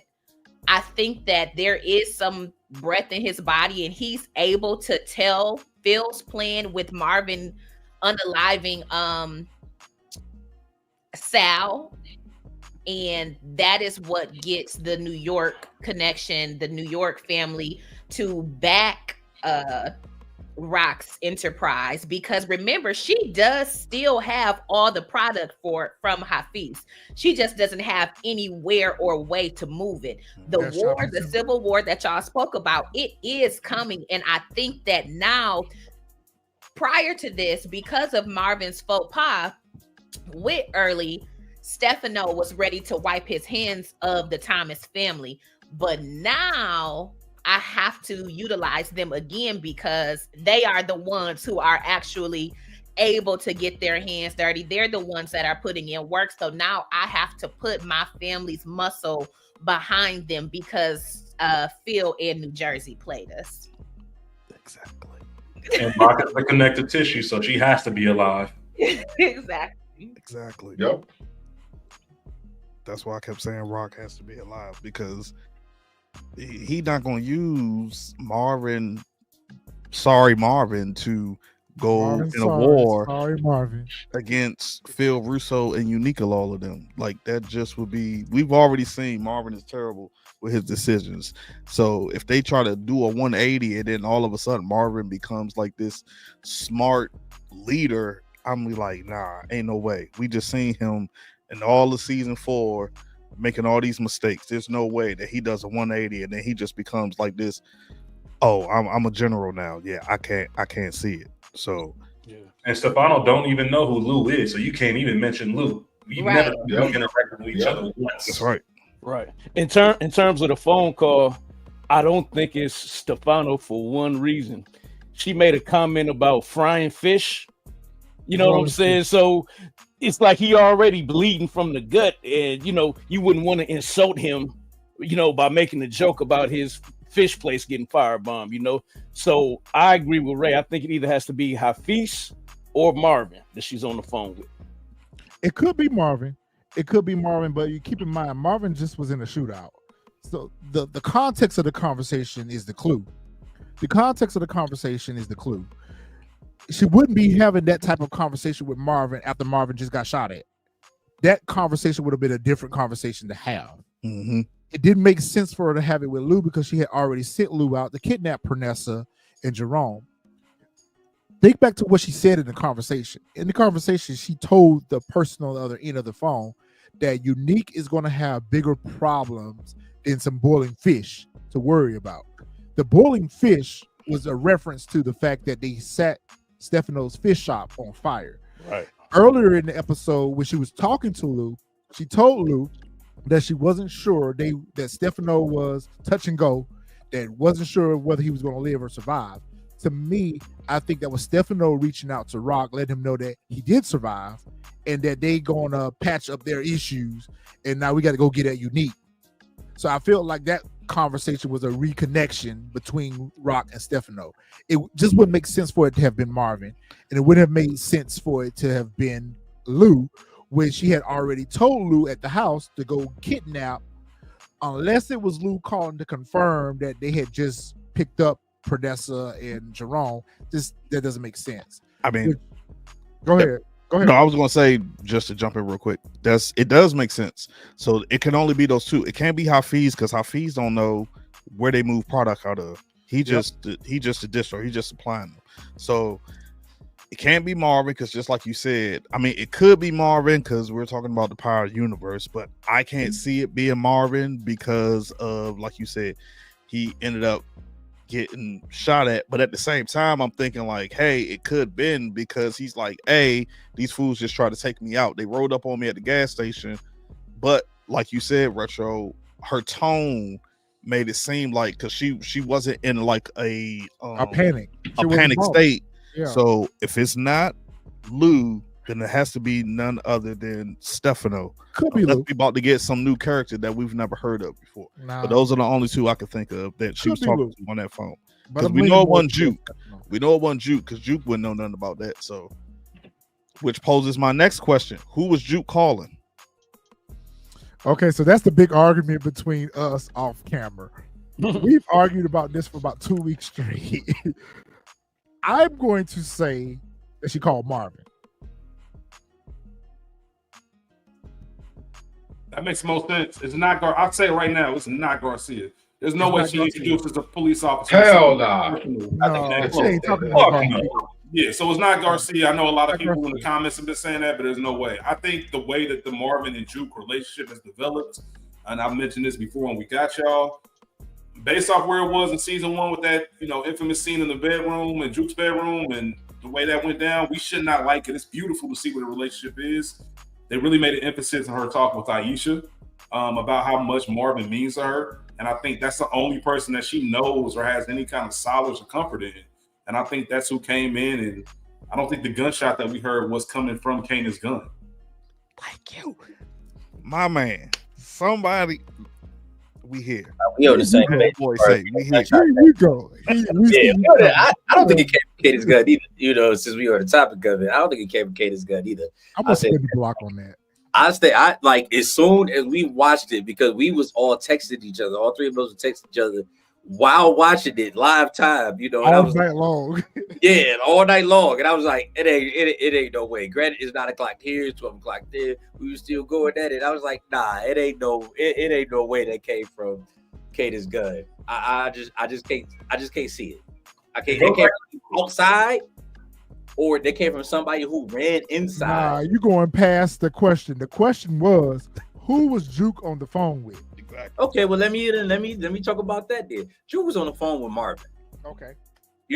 Or she tried to call Rock, and Rock was on the phone. Rock was already on the phone. I can give you that. That's the only two scenarios that I see, is that she called Rock. Rock was on the phone trying to reach whoever she was on the phone with, and that's what the line was. And the line was busy, and then somebody just popped up, or maybe it was Juke who popped up, or maybe she called Marvin in, and then maybe Marvin popped up. But I think she was either on the phone with Marvin, or she tried to call Rock, and the line was busy. Nah. I'm not even sure if it was a two-way caller in 92, but nah, DeMarcus, nah. Yeah, that don't even make sense. Right? Yeah, question, go on here and get in here. Who was Juke on the phone with? Honestly, it's between either Marvin or Rock. She was trying to call because it makes the most sense. Just after just the sight of Kanan pointing that gun at her, just waving her around, you either with me or you against me. She's gonna want to make a call exactly. To her trusted folks, or maybe to warn Rock, like Kanan's out of his mind, he's on his way to you. Watch your back, or try to call Marvin like Kanan's heading over Rock, and I don't know what he's gonna do. Please head over to him ASAP. And we did not see if the call got answered or not, so we really don't know. So it has to be between one of the two, in one of the two scenarios, whether Marvin eventually answered or she tried to call Rock and she didn't answer. So for me, it's one of the two. ODH TV made a good point in his video. He said that you don't know how many calls Jukebox made. So that's true. She could have made more than one call. That's why I go back to the reason why I think it was Marvin, because they gave us context clues throughout the episode. When her and Marvin had that conversation in her bedroom about Rock, and Marvin told her, listen, your Aunt Rock wouldn't have done that. If she would have done that, if she would have taken out Famous and Crystal, I would have known. Okay, that's one. Two, going back to her conversation with Aisha about, so to your point, Fish, Marvin is the only person that she feel like I can trust right now. And the fact that Marvin kind of readjusted her thought process on Rock, that would have been a natural thing for her to do, to pick up and call her dad and tell her dad what's getting ready to happen. Because after Kanan upped this poll on her and talk about you either with me or against me, who else could she have called for help? Who else could she have called to let them know that Kanan getting ready to go drop his mom? It would have made sense for it to have been her daddy, for Marvin. I agree. I do think that she was either trying to call Rock or Marvin, but I do want to ask y'all, in regards to Juke in this scenario, what did y'all think of her essentially revealing that she spent all these seasons feeling some kind of way about Rock, unbeknownst to all of us? I didn't like that. Okay. We didn't need that. Mm-hmm. That was out of nowhere. Yeah. Facts. That was out of nowhere. I don't know what the Right. writers was doing with us on that. I don't know why they decided to play with us about that, because we have always seen that Rock and Juke have had a very close relationship. They've even talked about, their I guess mother and daughter time that they would, spend having conversations or whatever. And they're the only two females in the family. She called Juke and told Juke about the whole situation with Unique to come pick her up or whatever. This whole "you only saw me because Kanan was in the room," where the fuck did that come from? Like, why? Why did y'all give us that? I Yeah, think and the writers got bored, man. They got They got They bored. just started They got throwing bored shit with on that. That was the bullshit. screen to see what's going to stick. I just feel like when you do stuff like that, you do a disservice to the story you already told from the beginning. Like, There you go. his family is a close knit family, so when you have a scene like that, I'm like, what? Like, it don't even make sense. And then also too, in like season 3, there was a specific talk between Rock and Jukebox to where Rock had verbally stated, "I'm not here to talk about Kanan. It feels like I'm always coming to you to try to watch out. I'm here for you. I'm here for you." They had that conversation. So that made no sense for that little spat to go about in that season 4 finale. Agreed. So, I think for me, I agree with Mr. Power. Like, the writers, the way they took it, it was stupid. It made no sense. But at the same time, if you look at it, they're trying to put like because remember, for the longest time, Juke was always saying Rock couldn't have done that. Rock couldn't have done that. Rock couldn't have done that. Now she's on the fence after she hears about once Garcia comes to her. Yeah, once Garcia comes to her and tells her, like, oh, it was this black lady coming out of the apartment. So now immediately, she's on the fence. So it's like, it's one of those things where, like, yo, she's not even sure herself if Rock, she's kind of like, yo, Kanan might be right. Like, I could have had Rock wrong all along. I didn't like that whole situation, and I kind of like that Rock stood the ground. Like, okay, you're an adult now. Like, you pushing it. Like, you know what I'm saying? Like, you gotta don't play over here. Yeah, like you overstepping your boundaries. Chill. But at the same time, I wish the writers would have put in for Rock to say, like, yo, look, Juke, I get it. I get how you feeling. And she could have just went into a little bit more in depth as to far as like with Famous, the whole Crystal thing, everything, because had she gotten that, she might have not said what she said, and then we might not have. But I get it, because they had to write it to where she's getting more close with Marvin. So when she heard it from Marvin, that's when it clicked in her head, like, oh, wait a minute, it's not her, because as we saw when she went over to Kanan's spot, she tried again to say, like, yo, maybe she did not do this. So it clicked in her head then, like, yo, if my pops is telling me, like, oh, he would have known. Because remember her face after Marvin said it, she was like, oh, she didn't do this. She realized she fucked up. Yeah, she realized then that, like, yo, I fucked up. So I think, like I said, Mr. Powell, it was stupid. Like we got this whole season, we ain't get no blowback from Juke, and then the last episode we get this whole whatchamacallit, like, oh, I've been peeping what you've been doing, but I ain't been saying nothing. It's like, but you know what this reminds me of? This reminds me of, I had the same feeling regarding Tasha's mama and Power Book 2 Ghost. We went through 6 seasons of Miss Estelle. We've never seen that lady touch a drop of alcohol. We never heard her reference to being an alcoholic. All of a sudden, over in book 2, the same character that we've known for 6 seasons is now all of a sudden falling down drunk. Like, why are you reintroducing the character? Why are you redeveloping the character? You've spent this much time teaching us, showing us this character in one way, and now you want to introduce them to us in another way. Like, what was the point of that? So I felt the same way with Juke. Like, I get that y'all are trying to transition Juke's character, but we didn't need her to be against Rock, because everyone else we've seen all throughout all the seasons are against Rock. Juke has been her biggest advocate and benefactor. Why change that narrative? But I get where you're going with that, Fresh. So I agree with that. Hey, Big Mama needed a drink after falling from grace. She was getting high off the hog. Big Mama needed a drink. She had to raise. That's all. I would say, y'all, just to play devil's advocate, you know, Rock is always, you gotta talk to him, Juke. You gotta talk to him, Juke. You know what I'm saying? And I feel like just after just He's fed 100 of those, you got to talk to him, Juke. She like, damn, like it's your son. You know what I'm saying? And also, she's probably feeling like, do you ever see Kanan's point? You know what I mean? Like, I know that Kanan is a hothead. I know he's in the wrong a lot, but I think she felt like, do you ever see Kanan's point? Because I'm always trying to get Kanan to see your point. Ooh, that's a good point, Jay. That's a good theory right there, bro. I like that. I like that. Dynamics and I think what the dynamics of Jukes and Kanan in the relationship is that the only person that could really get that close to Kanan to make him even listen was Juke. You know, like Lou was on the bottle. He wasn't really listening to Marv. Marv said, man, this little nigga need his ass whipped. So he wasn't really listening to Marv. The only person that he would listen to, not necessarily take heed to what she's saying, was Juke. So that's why the conversation always went to Juke, hey, you need to go ahead and you need to talk to her. But Rock has been in Juke corner from the beginning, from the time where Marvin and Juke had fell out and Juke was staying at the house, from the time where Rock had gave her the chain, you know, right before that she went to go perform with Butter and everything had popping up there. She has always been there. I think what the writers was trying to give us was the closeness with Juke and Marvin relationship, and to show us how close that Kanan and Juke was, and that's why they made her say what it is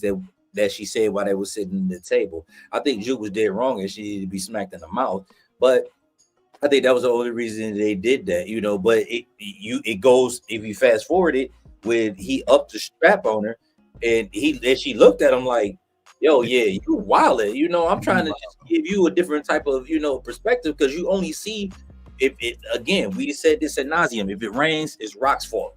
You know what I'm saying? If it's sunny, it's Rock's fault. I have a good day, it's Rock's fault. If I did, no, it's not a good day. It's only a good day because Rock. It's only a good day because my mother made it that way. This is all her. The way I do. Y'all don't see her. I know her better than anybody. His Tim's got a scuff. Even you, Juke. It don't matter what it is. It's always got to have something to do with Rock. He got a flat tire. Rock did it. Yes, and that was just so much so putting more of the distance between Rock and Kanan's relationship that they threw Juke in there to try to provide even more of a distance between Rock and Kanan's relationship until Juke spoke to her father. All right, so let's spend a little time with Snap and Pop. I said last week that I had an issue with them connecting Breeze's character to Snap and Pop. I did not like the fact that they introduced Breeze's character as being related to Snap and Pop. I wish they would have introduced his character a standoff. Snap and Pop still could have known him and still could have made the introduction, just like they did with Unique, just like they did with Ronnie in the whole situation. But why did the character have to be related to Kanan? Because it alludes to the fact that now it's going to be harder for Kanan to take out Snap and Pop. How do you guys feel like Snap and Pop? How do you feel like Kanan's going to find out about what Snap and Pop has been doing? I don't know how he's going to find out. I will say I thought about everything you just mentioned about them being related. Maybe I'll pose a question to y'all. Is that a real relation, or is that a street? Is this our street nephew, or is this our blood nephew? You know what I mean? Is this just somebody we've seen as a young pup? Maybe somebody who used to work with us, that's his son, and we've seen him raise up in this game, and we take claim of him because we've literally known him his entire life, so he's family. You know how we do. Y'all know how we do. We all got play cousins and play this and that. So did they mean it in that way, or did they mean it, hey, it's blood? Because the twist would be, not only to your point, Retro, about making it harder for Kanan, it'll make it hard for Breeze to get the green light on something like that. Yeah. You know what I mean? So I did wonder that. Yeah, I'm going to leave it there. I'm going to let everybody else answer your actual question, but I just wanted to throw that out there because it is fascinating how they're going to spin that together. That's a great theory. I didn't even never think about that. Man, he got me. I got to ponder now. That's a good theory. Yeah. I definitely think it's a blood relation because they introduce him by his first and last name. You know what I'm saying? So we all sitting up here, you know, like Jay Spruill is just like a phonetic play off of my real government first and last name. So on the streets, oh, that's Jay Spruill. He cool, you know. But they introduced him. They said his first and last name fully. Branford. And, yeah. And typically, You gotta be family to be able to do that. And that's how come he kind of rolled his eyes. He's like, no, man, they call me Breeze. You know what I'm saying? Because you know, hey, you blowing up my spot. Telling them my real government name, like chill, they call me Breeze. Okay, yeah, that makes sense. I can see it being kind of like a situation because you know how they're taking advantage of Kanan as it is now. And just a little bit like, well, first off, let me just say, I do like the fact that they are directly, Breeze and Snaps and Pops are directly related, just to like show like their position on the whole chessboard and just showing how much power Snaps and Pop have and the connections that they have. So just me personally, I do like that they were related. For me, like how Kanan's going to find out the truth, it seems like he's slowly but surely like finding out like, y'all have bigger schemes and plans at play. And just like the way he was looking at them as they were talking and they were trying to like, y'all ain't got to make no deals yet. This is just an introduction, whoop-de-whoop. And I feel like Breeze is going to find out something that Snaps and Pop did that are directly affecting him as well. And then Kanan, he's going to bring up his issues to Breeze as well. And then they're going to kind of like team up together in a way, and then Rock, you could have her be involved as well because she was directly affected, and then everybody essentially has the green light and they all try to team up to take out Snaps and Pop because of them manipulating and having everybody take out each other while their pockets fill up.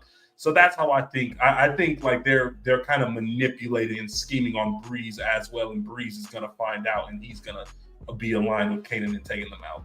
Okay, good theory. Like that.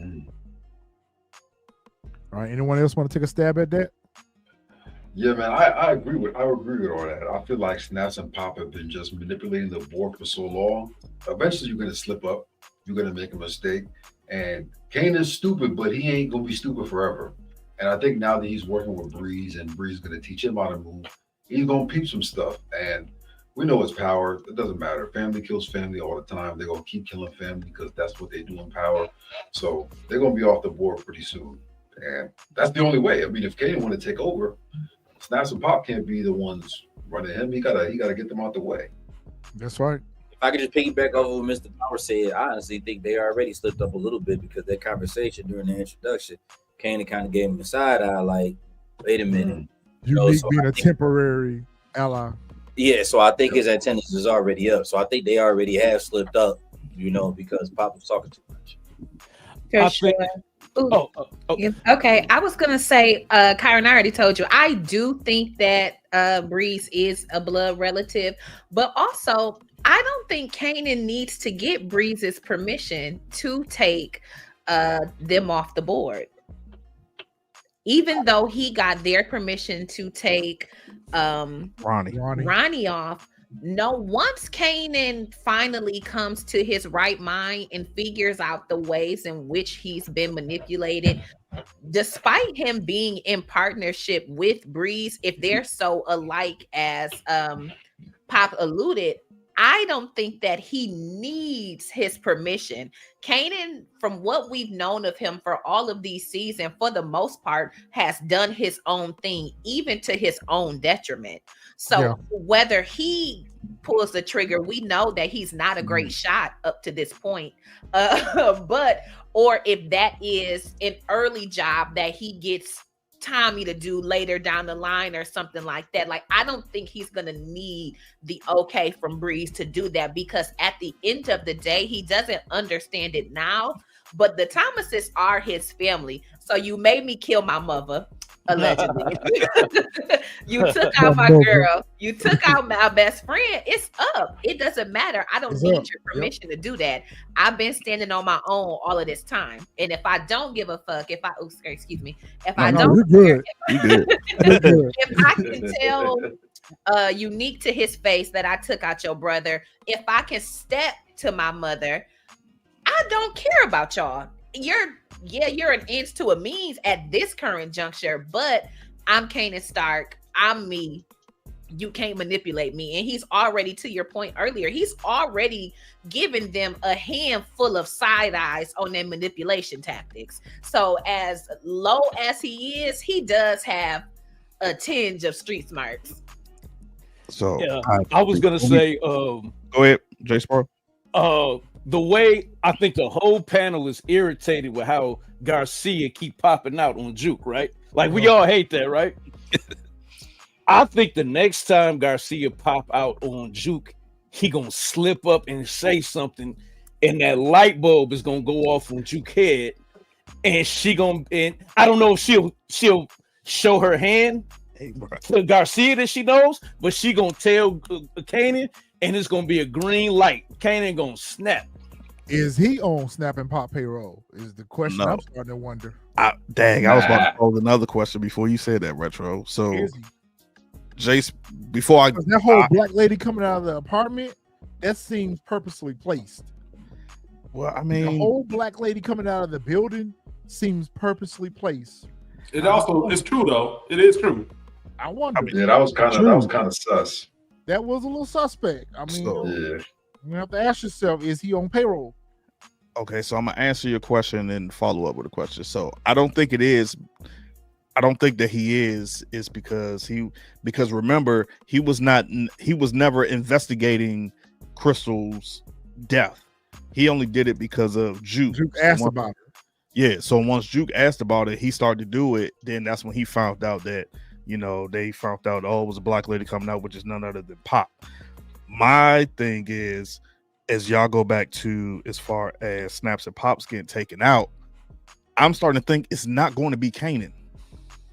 It's going to be possibly Juke. Yep.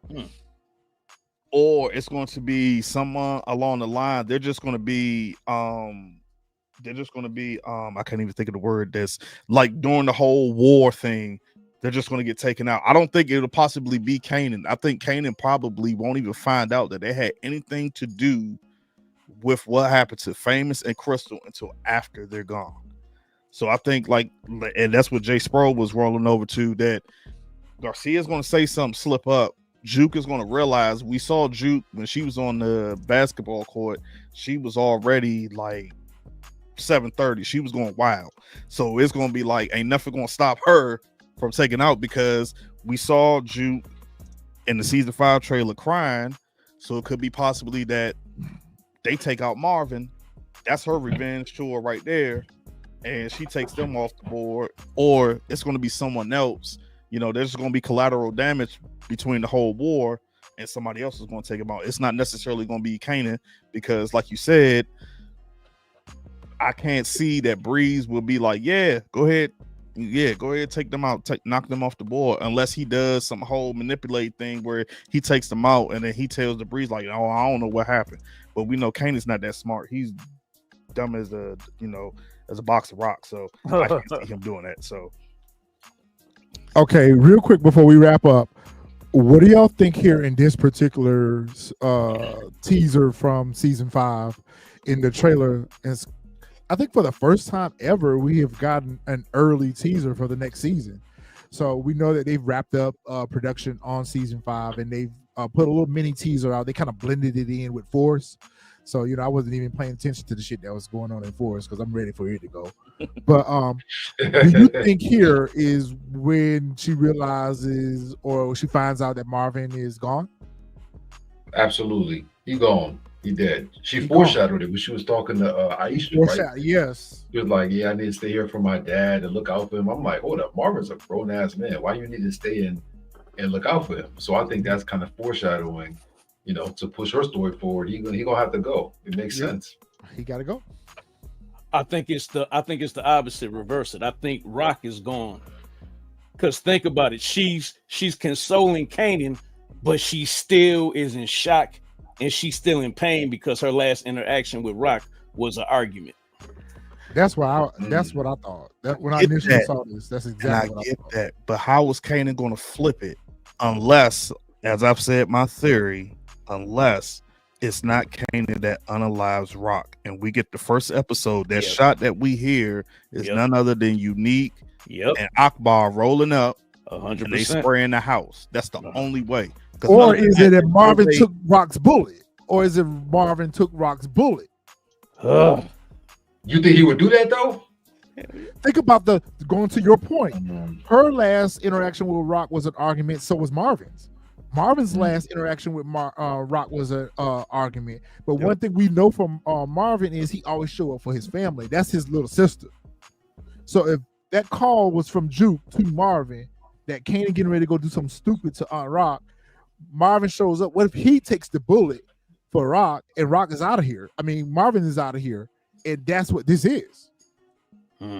Why she would be consoling Kanan, I don't know. But what if that's the way we get rid of Marvin? What if we get rid of Marvin right out the gate, season 5? That'd be crazy. That'd be crazy. He should have been. But don't you think that would complicate Kanan and Jukebox's relationship even further though? Like they definitely not gonna be rocking. I think we see them in OG Power have a complicated sort of relationship. Yeah, I was gonna say, what if that is the catalyst that gets Juke out of New York out to DC? And keep in mind, we still got to see Juke give Kanan that scar. Yep. Right. So that's what also made me think she's the one who pops up at the end and fires that shot. Now, I've seen some people say, well, we don't see the scar in the season 5 trailer for this, but I'm like, you don't know when the trailer went by so fast, like ain't no way in the world you would have been able to pay attention to see if you see a scar or not. We don't know when she gives it to him too. She could give it to him later on in the season. That's true. And trailers can easily be CGI'd out. Marvel has proven that time and time again. Every trailer they put out. that AI. That's AI at its best, right? That is true for sure. Okay. All right. So those are some good theories, good points. All right. So I'm going to open the floor up for everyone. As we get ready to wrap up the show, it's a free for all now. So anything you guys want to question, ask, comment on, go for it. I got something for y'all. Out of all the Thomas family members, I don't think they're all gonna die. But who, we know Juke and Kanan, they survive. Who is the one that's the most likely to live in you guys' lives? For me, I told Mr. Power this the other day. I think it's Lou. I think that Lou is the one that still is going to be around. And then you could have that character pop up here and there in a Power Origins, per se, just for that connective tissue. I mean, what do you guys think? I think it's Lou too, to be honest. I think Lou will end up, I think that's why he's hanging around the music industry. I think at some point, there's a possibility that he gets, that he indulges himself more in the music industry. And that's pretty much his outlet. You know, so I think if anybody was to survive, especially surviving from what Lou came from, dealing with AA and alcohol and the other stuff that he was going through, I think Lou is probably going to be the only survivor out the Thomas family who's going to be in music. Might even get back with Jessica and go to California. She made him an offer. They kind of foreshadowed that, yeah. Yeah. So maybe he'd go. So maybe he'd go there. She said, "Is everybody knows you in California. Everybody knows you in the music industry. Everybody done heard your name. Your name's been ringing in the music industry. So maybe he does his dirt and then he ride off to the sunset. Good. He can take B-Rilla ass with him. He'll get smoked. No, be really. He worked my nerves so bad. Be really not gonna make it. He's not gonna. He ain't gonna make it. Like oh my god, he's out of there by himself. Once Unique find out what's went on or whatever, be really gonna be the first one to get situated. Trust me. Unique gonna put him down. Unique get him situated. I ain't mad at that either. Did I got a question for y'all though. In the beginning of the season, y'all peep how Unique and Early Tyler were really tight and everything. They was working together. It seems like that relationship just kind of disappeared from the storyline. Like they stopped interacting. It's like, did they even know each other anymore? And Marvin never found out that Unique was working with Early Tyler. I thought that was just me, and that goes back to there were so many storylines that were left, like they never closed them out. Because remember, Retro, at the beginning, we said for sure that we thought at some point Marvin was going to find out that Early Tyler was working with Unique and he was going to take him out. All of a sudden, out of nowhere, once Unique got back on, Early Tyler just kind of fell back and now he's working with Marvin. I don't understand it. Like we just never saw it. And then we never saw Retro, to your point, we never saw him. I think, what was it, after episode 5, we never saw him hitting his head no more. Like all of a sudden he was just back to like he was just normal Unique. Yeah, he was no more. Like he wasn't this crazy character that the doctor had said he was going to become. He was just straight, oh, I'm just on a revenge tour. So I'm with you, Mr. Power. I was just wondering what happened to that whole dynamic and that storyline between them two. And maybe in season 5 we'll find out that Unique is mad that Margaret took out Earth. I don't know, but I didn't understand that at all. How that whole storyline just disappeared out of nowhere. See, stuff like this just goes back to my point and just saying, like, you should have never brought Unique back. You should have stuck with that story of him being dead, because you just opened up a whole can of worms of trying to fill in this gap, this doesn't make sense. And I'm going to say this, too. The whole, he has the knocked head, he's not going to be the same. I thought that was such a cop-out, a cop-out excuse from the get-go. I hated it. They said he had CTE.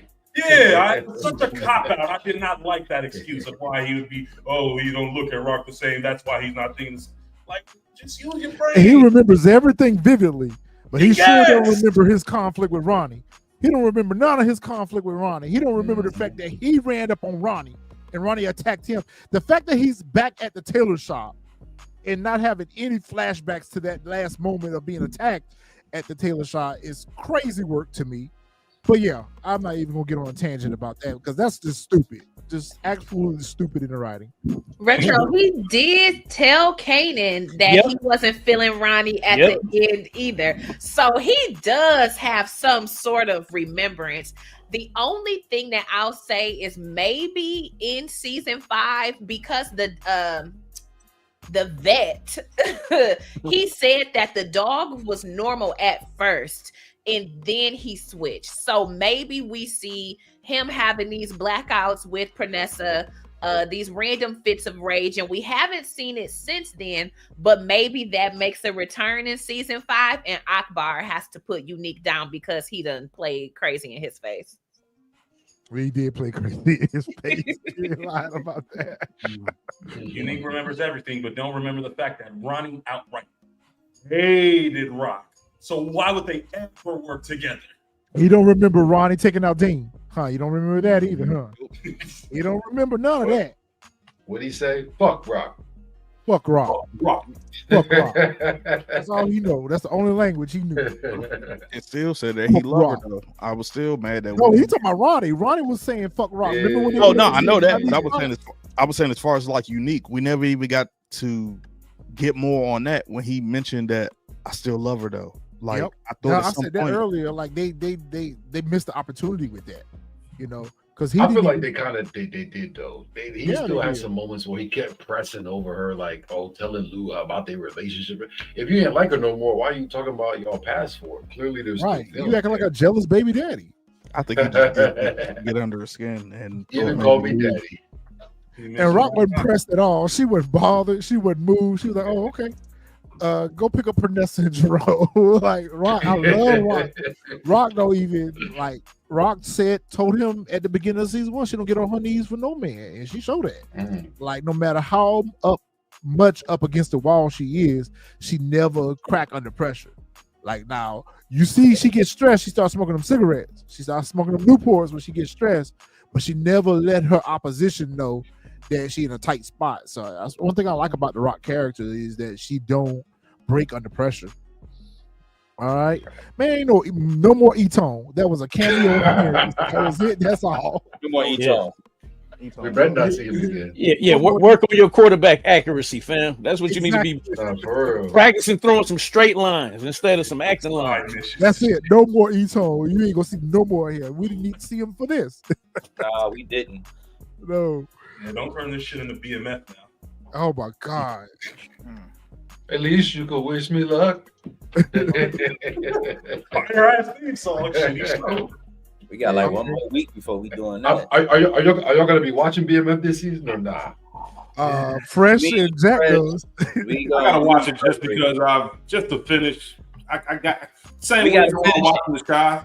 Like we gotta finish. But I gotta watch it. It ain't gonna be good, but we gotta finish it. Yeah, I feel like it's gonna be easy content though. That's easy content. We won't be reviewing it, I'll tell you that much, but I'll watch it.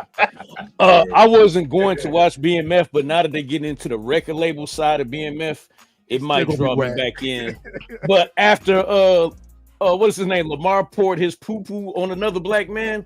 I was done with BMF after that scene. I was like, that's just so unnecessary. You know what I'm saying? Very show. Yeah. Nah. All right. I'm Anybody else not got even telling the real anything? story no more. I Anybody just got do one quick hit. Just a Go quick ahead, discussion. It's a quick hitter. I asked Rachel on our episode because a lot of chat has been going on with the development of Kanan, and as much as the fans dislike Kanan, who got it worse, Kanan or Tariq? And for all accounts and purposes, I'm a Tariq apologist. I never had an issue with Tariq, even when everybody hated him. What? Tariq was my guy always. Boo him off. We need a whole nother show for I'm this. gonna We need a boo whole him. nother You out of here, I man. said him. You out of Gotta here. go. You out of here. Wow. Oh my God. He actually booted him for real. You gotta go. But hold on, there's one question I Hey, do we have. love you, Rich. We love you. Rich. One question I God, think no, we hadn't touched on yet. Real quick, the last one Rich, for I me. thought you were part of the fam, man. Oh, Hey, man, shout out to Tariq, man. Justice for Tariq. It's my dog. Justice for Tariq. Fuck Tariq. He's Right. That's my nigga, man. Do y'all think we see, listen, at the end of season 5 of Raising Kanan, do you think the show ends with a cameo of us seeing our first official look at a young Ghost and Tommy? Yep. yes. Yes. It has Yeah. to. Yep. Has to. But to answer Rich's question, who's worse? Tariq. Tariq. Tariq. Tariq. Tariq Saint fucking Patrick. Well, actually, Kanan got a scratch if and we box. really keep it at 100, Y'all saying Tariq? if we keep it at 100, they're the same person. I made that point as well. They They're are the the same same. person. They're They go really the same. They're the go- same. I can't say that. It was poetic. It was poetic. Nah, That Kanan nah, Fresh, they're the same. Well, It was well, the like- difference is they're not the same. They're not the same. Nah. the difference Because is what that happened Kanan with is. Go ahead. Go ahead. Oh. No, go ahead. The key difference is Kanan is brought up in that entire world that Rock and them is in the drug game. At least with Ghost and Tasha, they tried to completely shield Tariq, Raina, and them from it completely. Now, Especially they Ghost. should have been a little bit more honest and upfront about their past and still shielded them, but at least they tried to completely separate them. Rock, she just tried to say, oh, you're going to that school, but still have Kanan up and around that entire world.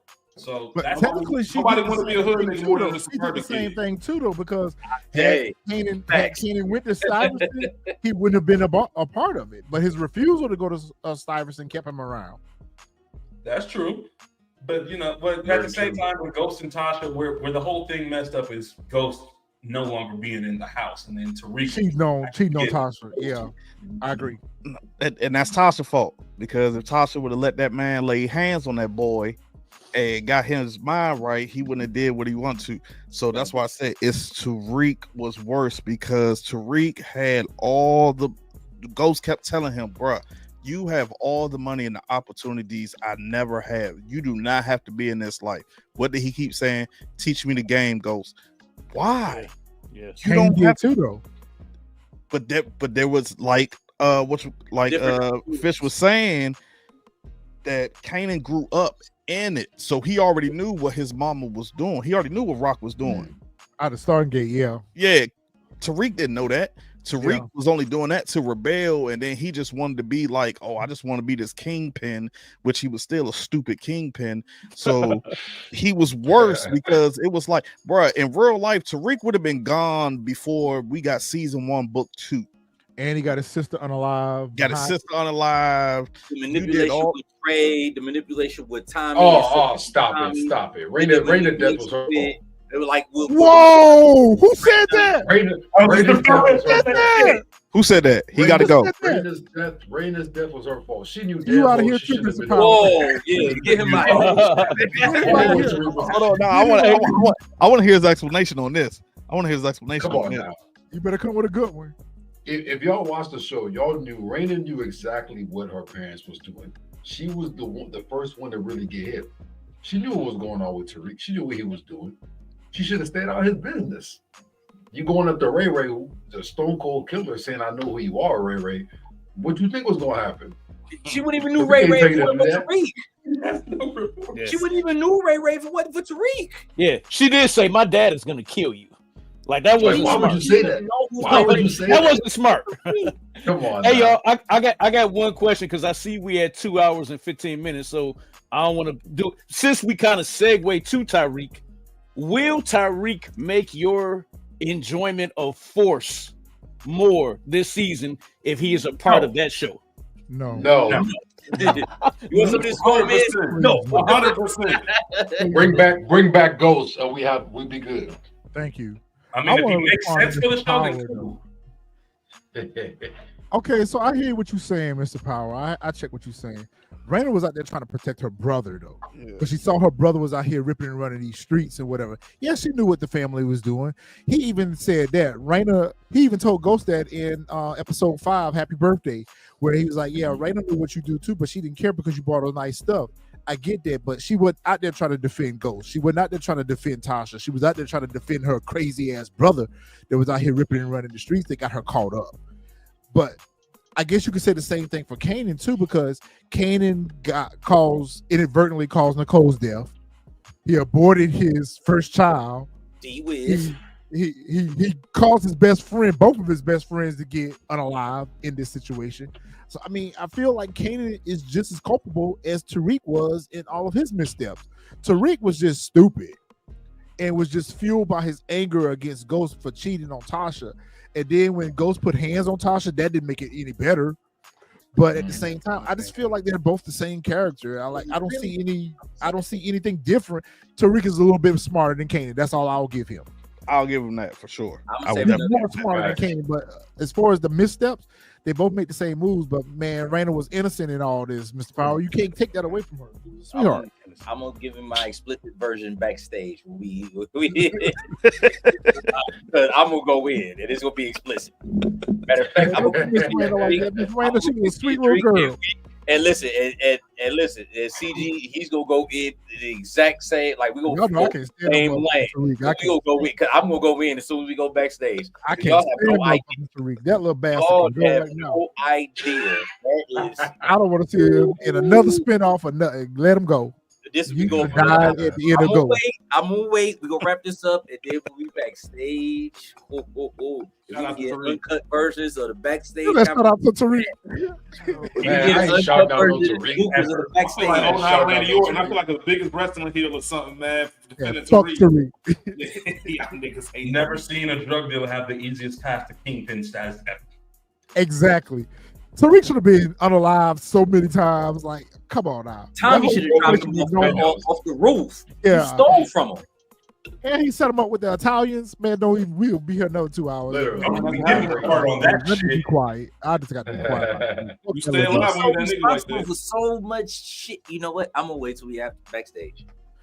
All right. What anybody else last thoughts on the season? What about predictions for the season? What would y'all want to see happen in season 5? Rock come back.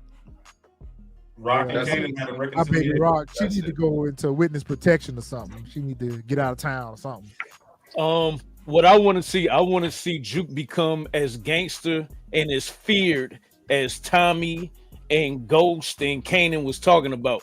Of 'Cause her. I still haven't seen any of that yet. So You saw a snippet of it when she got ready to put Freddie's crew down. yeah, I mean that was a snippet though, but I want to see something concrete. When she put Snap and Pop down for manipulating Kanan. I actually agree with all of that. I want to see that too. Only I do think we got a glimpse when she also took down Crystal's cronies in the subway. I would like to see Rock alive. I do want to see Juke become the Stone Cold unaliver that they referred to her as in the original Power. I also would like to see Snap and Pop up out of here.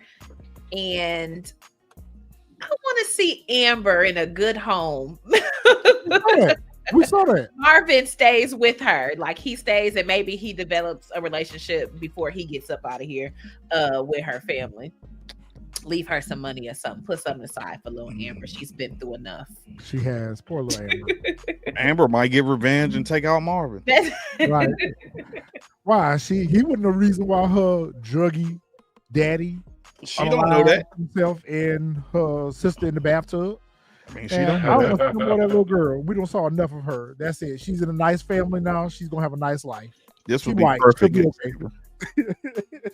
That would be perfect. She She's a just, little white girl. She'll be okay. She's fine. She'll be fine. All right, predictions. Kanan figures Ronnie, Toad on Famous, Pernessa surprises Unique, Stefano and Russo taken out, Pops and Snap, Unravel the call. You know what? I want Pops and Snap to figure out the whole Detective Howard and Kanan relationship. Like, I feel like we need to see more of their conniving of season 5. Like, they introduced that to us this season because the last season we didn't see the conniving side of Snaps and Pops characters. We just kind of saw them at Switzerland a little bit and saw them, kind of, using the situation to their advantage. But this season, I feel like they went out of their way to show us how manipulative and conniving they are. I feel like that's going to continue throughout season 5. They're going to continue to show us as the audience how much more manipulative they're going to be in regards to Kanan. Breeze will smoke Snaps and Pop because he doesn't want to give them part of Kanan in his business. I believe Breeze will get a spinoff. nah. Okay, you just talking. Hell nah, he ain't get no damn spin-off. Yeah, he didn't he's spin off gonna spin right into Power Origins. Spin-off. Right. He's gonna spin right into Power Origins. Spin there. Yeah, nah, I don't see that happening, bro. I still feel that other spinoff of Power that we're getting is going to be Europe somehow, some way. With Kane. Real goes quick. to Europe. I don't even think it's going to be Kane. I Oh. feel like that's probably where Tommy and possibly Tariq end up going. Oh God, please no. Because remember, like, they had already opened that door when we saw Tariq go overseas with I can't even think of that girl's name right now. Her face is with Effie. When they went overseas, we saw them kind of open that door with that. And what was Anya's mom name? Noma with that character. So I kind of feel like that's possibly where that other spinoff is going to come from. Because I can't see, unless it's going to be Kane in Atlanta, I don't see. I would like that. I would like that. I don't know why I got the balloons, but I would like that. I would like that a lot, actually. But we know that we're getting 2 more Power spinoffs besides Origin. We know that we're getting 2 more Power spinoffs. We do need another present day show because with 4 being canceled, book 2 has been canceled. We have no more present day Power.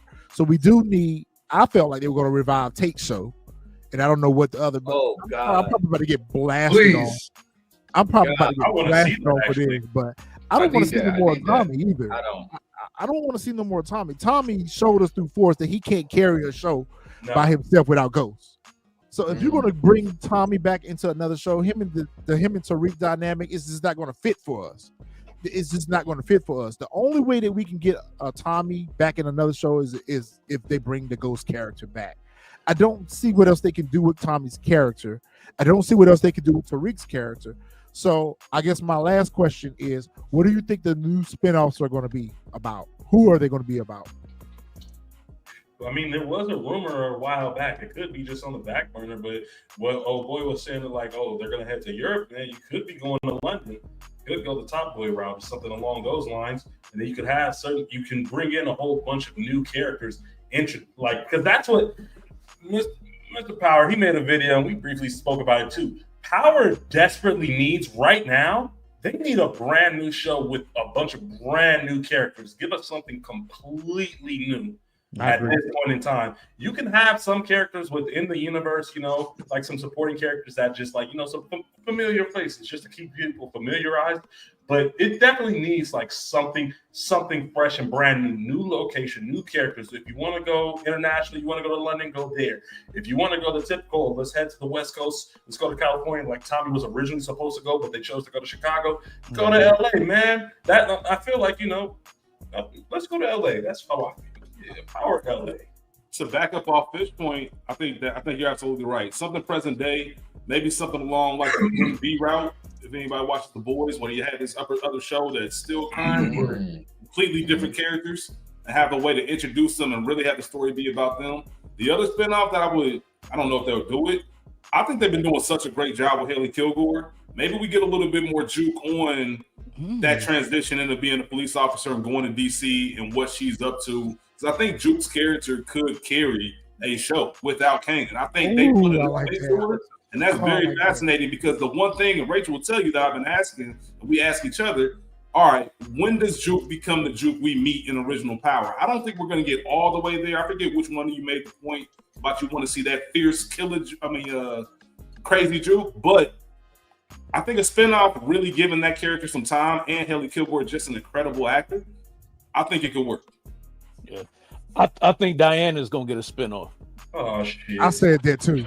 If she get a I said that I won't be watching that. Just like She'll be the new, come on now. So y'all just trying to get everybody a spinoff now? No, that was the question. We had to try to come up with at least two. You know what I'm saying? So I think she'll get one, and I think Kane will get one. I think Kane will get one just because the ladies just seem like they love Kane. You know what I'm saying? So I think those two would be the one to get one.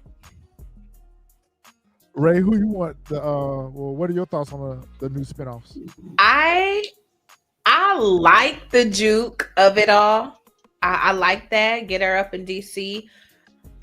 I was really trying to think of another. I don't want a Kane spinoff. I don't want to see Tariq do anything else. I mean, outside of this universe, by all means. I don't know that he could carry it, but if we hold on to Lou still being alive and him going out to California and doing the music thing with maybe some elements of still being in the underworld, I think that could be interesting just because it would be more of a music-based show versus the blaze and glory of Southside Jamaica. Fresh?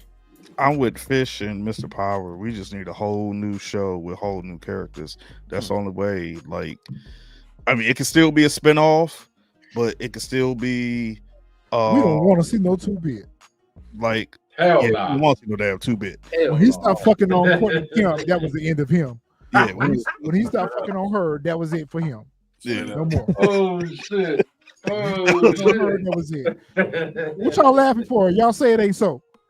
Y'all laughing about what you was giving up that box. Right. When he stopped tapping on that box, that was it for him. He got written off. I feel like no more 2-bit. Yeah. I just feel like it has to be. And Courtney Kemp been over at Netflix for 17 years and we ain't seen the show yet. What's going on? Shoot, possibly got a little power check and she don't it hit out. Could be Mexico. I don't know. She living off the power residuals. Yeah, she got that power check. That's it. She don't need that Netflix money. She just got some shit greenlit recently, so she got some action. Man, she got her voice coming back. Man, I'm ready. Oh yeah, that's right. You got Sax coming back for a show that she's doing over there on Netflix. Yeah. I seen that. Yeah, I seen some videos about that. So if she ain't bringing back Ghost, I ain't watching it. Now that you said that, and I could be just jumping out there. This goes back to your Tate theory retro spinoff. Could be him and Method Man's character. Yeah. As far as a spinoff. Davis. Okay. Yeah, David. Because both of them was dirty. So, and we saw their last interaction in book 2 as far as, you know, everything that transpired. So, but I still just feel like the next spinoff it's gonna be Europe because we saw it too much in book 2 where we saw all these overseas characters, and we've been saying it since the OG Power. All of these overseas characters from Cristobal to yeah, but they shouldn't have killed Noma if they were gonna do that. I mean, you still could, and just like it could be somebody over Noma we haven't met yet because of her brother. The brother. Oh yeah, that's right. Because we saw him meeting with Tariq at the end. Man, fuck Tariq. Girl, that nigga could die in the first episode of the next show. All right, Jack. What's your thoughts on the spinoff? I definitely would like to see some new characters, a new show, a new city, a new plot, a new everything. You know, to be honest. instead of the continuity of spinning the origins. I definitely would like to see it. But if I had to spin one, then it'd have to be Juke. Like if by him saying, by Rich saying Juke, I think that'd be dope. Tate, I don't want to see that, even though political corruption is dope in an aspect, but I don't think it necessarily can carry a show. I mean, at that point, we're looking at what was that? I can't remember. I can't remember that show. Oh, girl, I'm driving. I got a brain fart. But I don't want to see the political corruption thing. You talking about Kerry Washington? Yeah, with Kerry Washington. Oh, scandal. Yeah. I think that's what we bring it into that, except for it's gonna be on Stars. So I don't want to see that. We kind of know how that goes. I would like to see something different in the aspect of it. You could put a little bit of drugs in it, you get a little bit of, as people get situated, different types of now it's syrup and pills and stuff like that. You could just introduce a whole new different dynamic and just wipe the slate clean and introduce a whole new different power and to see how it takes off. I agree with that. I would love to see a new show with new characters, but would it be power to us if it didn't have a character that we were familiar with? Right. Has with cameos for sure. Yeah, has with cameos because at some point it could all intertwine, especially if they're larger than life kingpins. If they got all these type of connections, then yeah, you could definitely have these cameos in it. Kind of like what? They could actually keep Origins going for a minute if they did it this way. Instead of giving us 5 seasons of Kanan and Ghost and Tommy, to me, we only need a season of that. Or 2 at best. If they did Power Origins, because they call the show Power Origins, and they gave us origin stories or backstories on other characters in different seasons, like let's say for instance, they gave us season 2, up to season 2, 1 and 2 of Kanan, Ghost, and Tommy, and after that, that's a wrap. Season 3, maybe we get Monet's story a little bit. Yeah. Maybe season 3 we get other characters from the other Power Universe verse origins. Like I would rather see origins from other characters instead of a whole show sitting around just. I mean, we've spent 5 seasons with Kanan, but plus 3 or 4 seasons with him in OG. We don't need that much of Kanan. We need more characters. We need more characters' backstory in the Power Universe. Let Origins be the platform where they did everyone's backstories, just different seasons. What's good about the Origins thing is that we kind of get to touch up on all the other characters that we have question marks about, right? Like we got questions about Katie, Angela, you know what I'm saying? About Tommy grew up the way that he grew up. Like you got to be like it's questionable, right? Like Tommy is the only person who you see a different demographic, that is in power, moving the way that he moving. So you kind of got to ask yourself, like, dude, how was you raised up with Katie, and everything else going on with his father being a part of the mob and all types of stuff. So you do kind of get to close some of those doors, which is good and gorgeous, but you definitely need something different in order for it to progress further than what it is, or it's going to only run so far. I agree. All right, y'all, we're going to go ahead and wrap up. But first of all, we would like to thank everyone for joining us on the panel tonight. You guys have been great. We have really enjoyed the conversation with you guys. One by one, why don't y'all go ahead and plug y'all channels and plug y'all social medias and tell all of the viewers how to find you guys. Ready, set, go. Y'all can find me at Mr. Power Universe on Instagram, IG, YouTube, whatever. You Google me, you're gonna see me pop up, man. Let's get it. You can find me on any and all social medias: YouTube at Fishflix Reviews, TikTok, same thing, Fishflix Reviews, Instagram, k.fishflix, where we talk all things movies, reviews, and power, of course. And if y'all want to debate me or talk any type of film, whether you liked it or loved it, we welcome that discussion. You can find me on Instagram at Ray5AsYP, and we got y'all pod. Yep, you can follow us at the Culture Garden Podcast on Instagram as well as YouTube. Fish, we're gonna take you up on that, man. We got to have to holler at you to talk about a movie one day on the pod. So yeah. All right, everybody. You can just Google Jay Sproo, JAESPROO, and everything will pop up on me for movies, music, sports, and life. Currently, my YouTube channel is sitting at 1,400 1,400. How do you say it? Basically, I need 200 more subscribers to be at 1,500. So, yeah, anybody that subscribes today, I would certainly appreciate it, so I can get over the hump to that 1,500 number for my subscribers. And as always, you know, we appreciate everyone hanging out with us on this good Sunday evening. You know, you can always find us here. Make sure y'all hit that like button, share the video out on your way out. Make sure y'all subscribe to all the channels around here. You know, the TSF network is continuing to grow. And so hopefully this won't be our first and last discussion with these great content creators. We really appreciate you guys taking the time out and hanging out with us and our fam. And man, there's so many discussions to have regarding the Power Universe. We look forward to what season 5 will bring us and what the next shows will be. We appreciate y'all being here. Fellas, y'all got anything? Jack, Fresh? I just want to say to everybody, thank y'all for coming out, man, and spending some time with us, getting to know us, man. We really appreciate it. Most definitely. I appreciate everybody on the panel that came out and showed support, as well as we show support to y'all. So I most definitely appreciate it. All right, y'all. We will see y'all in the next video. Salute.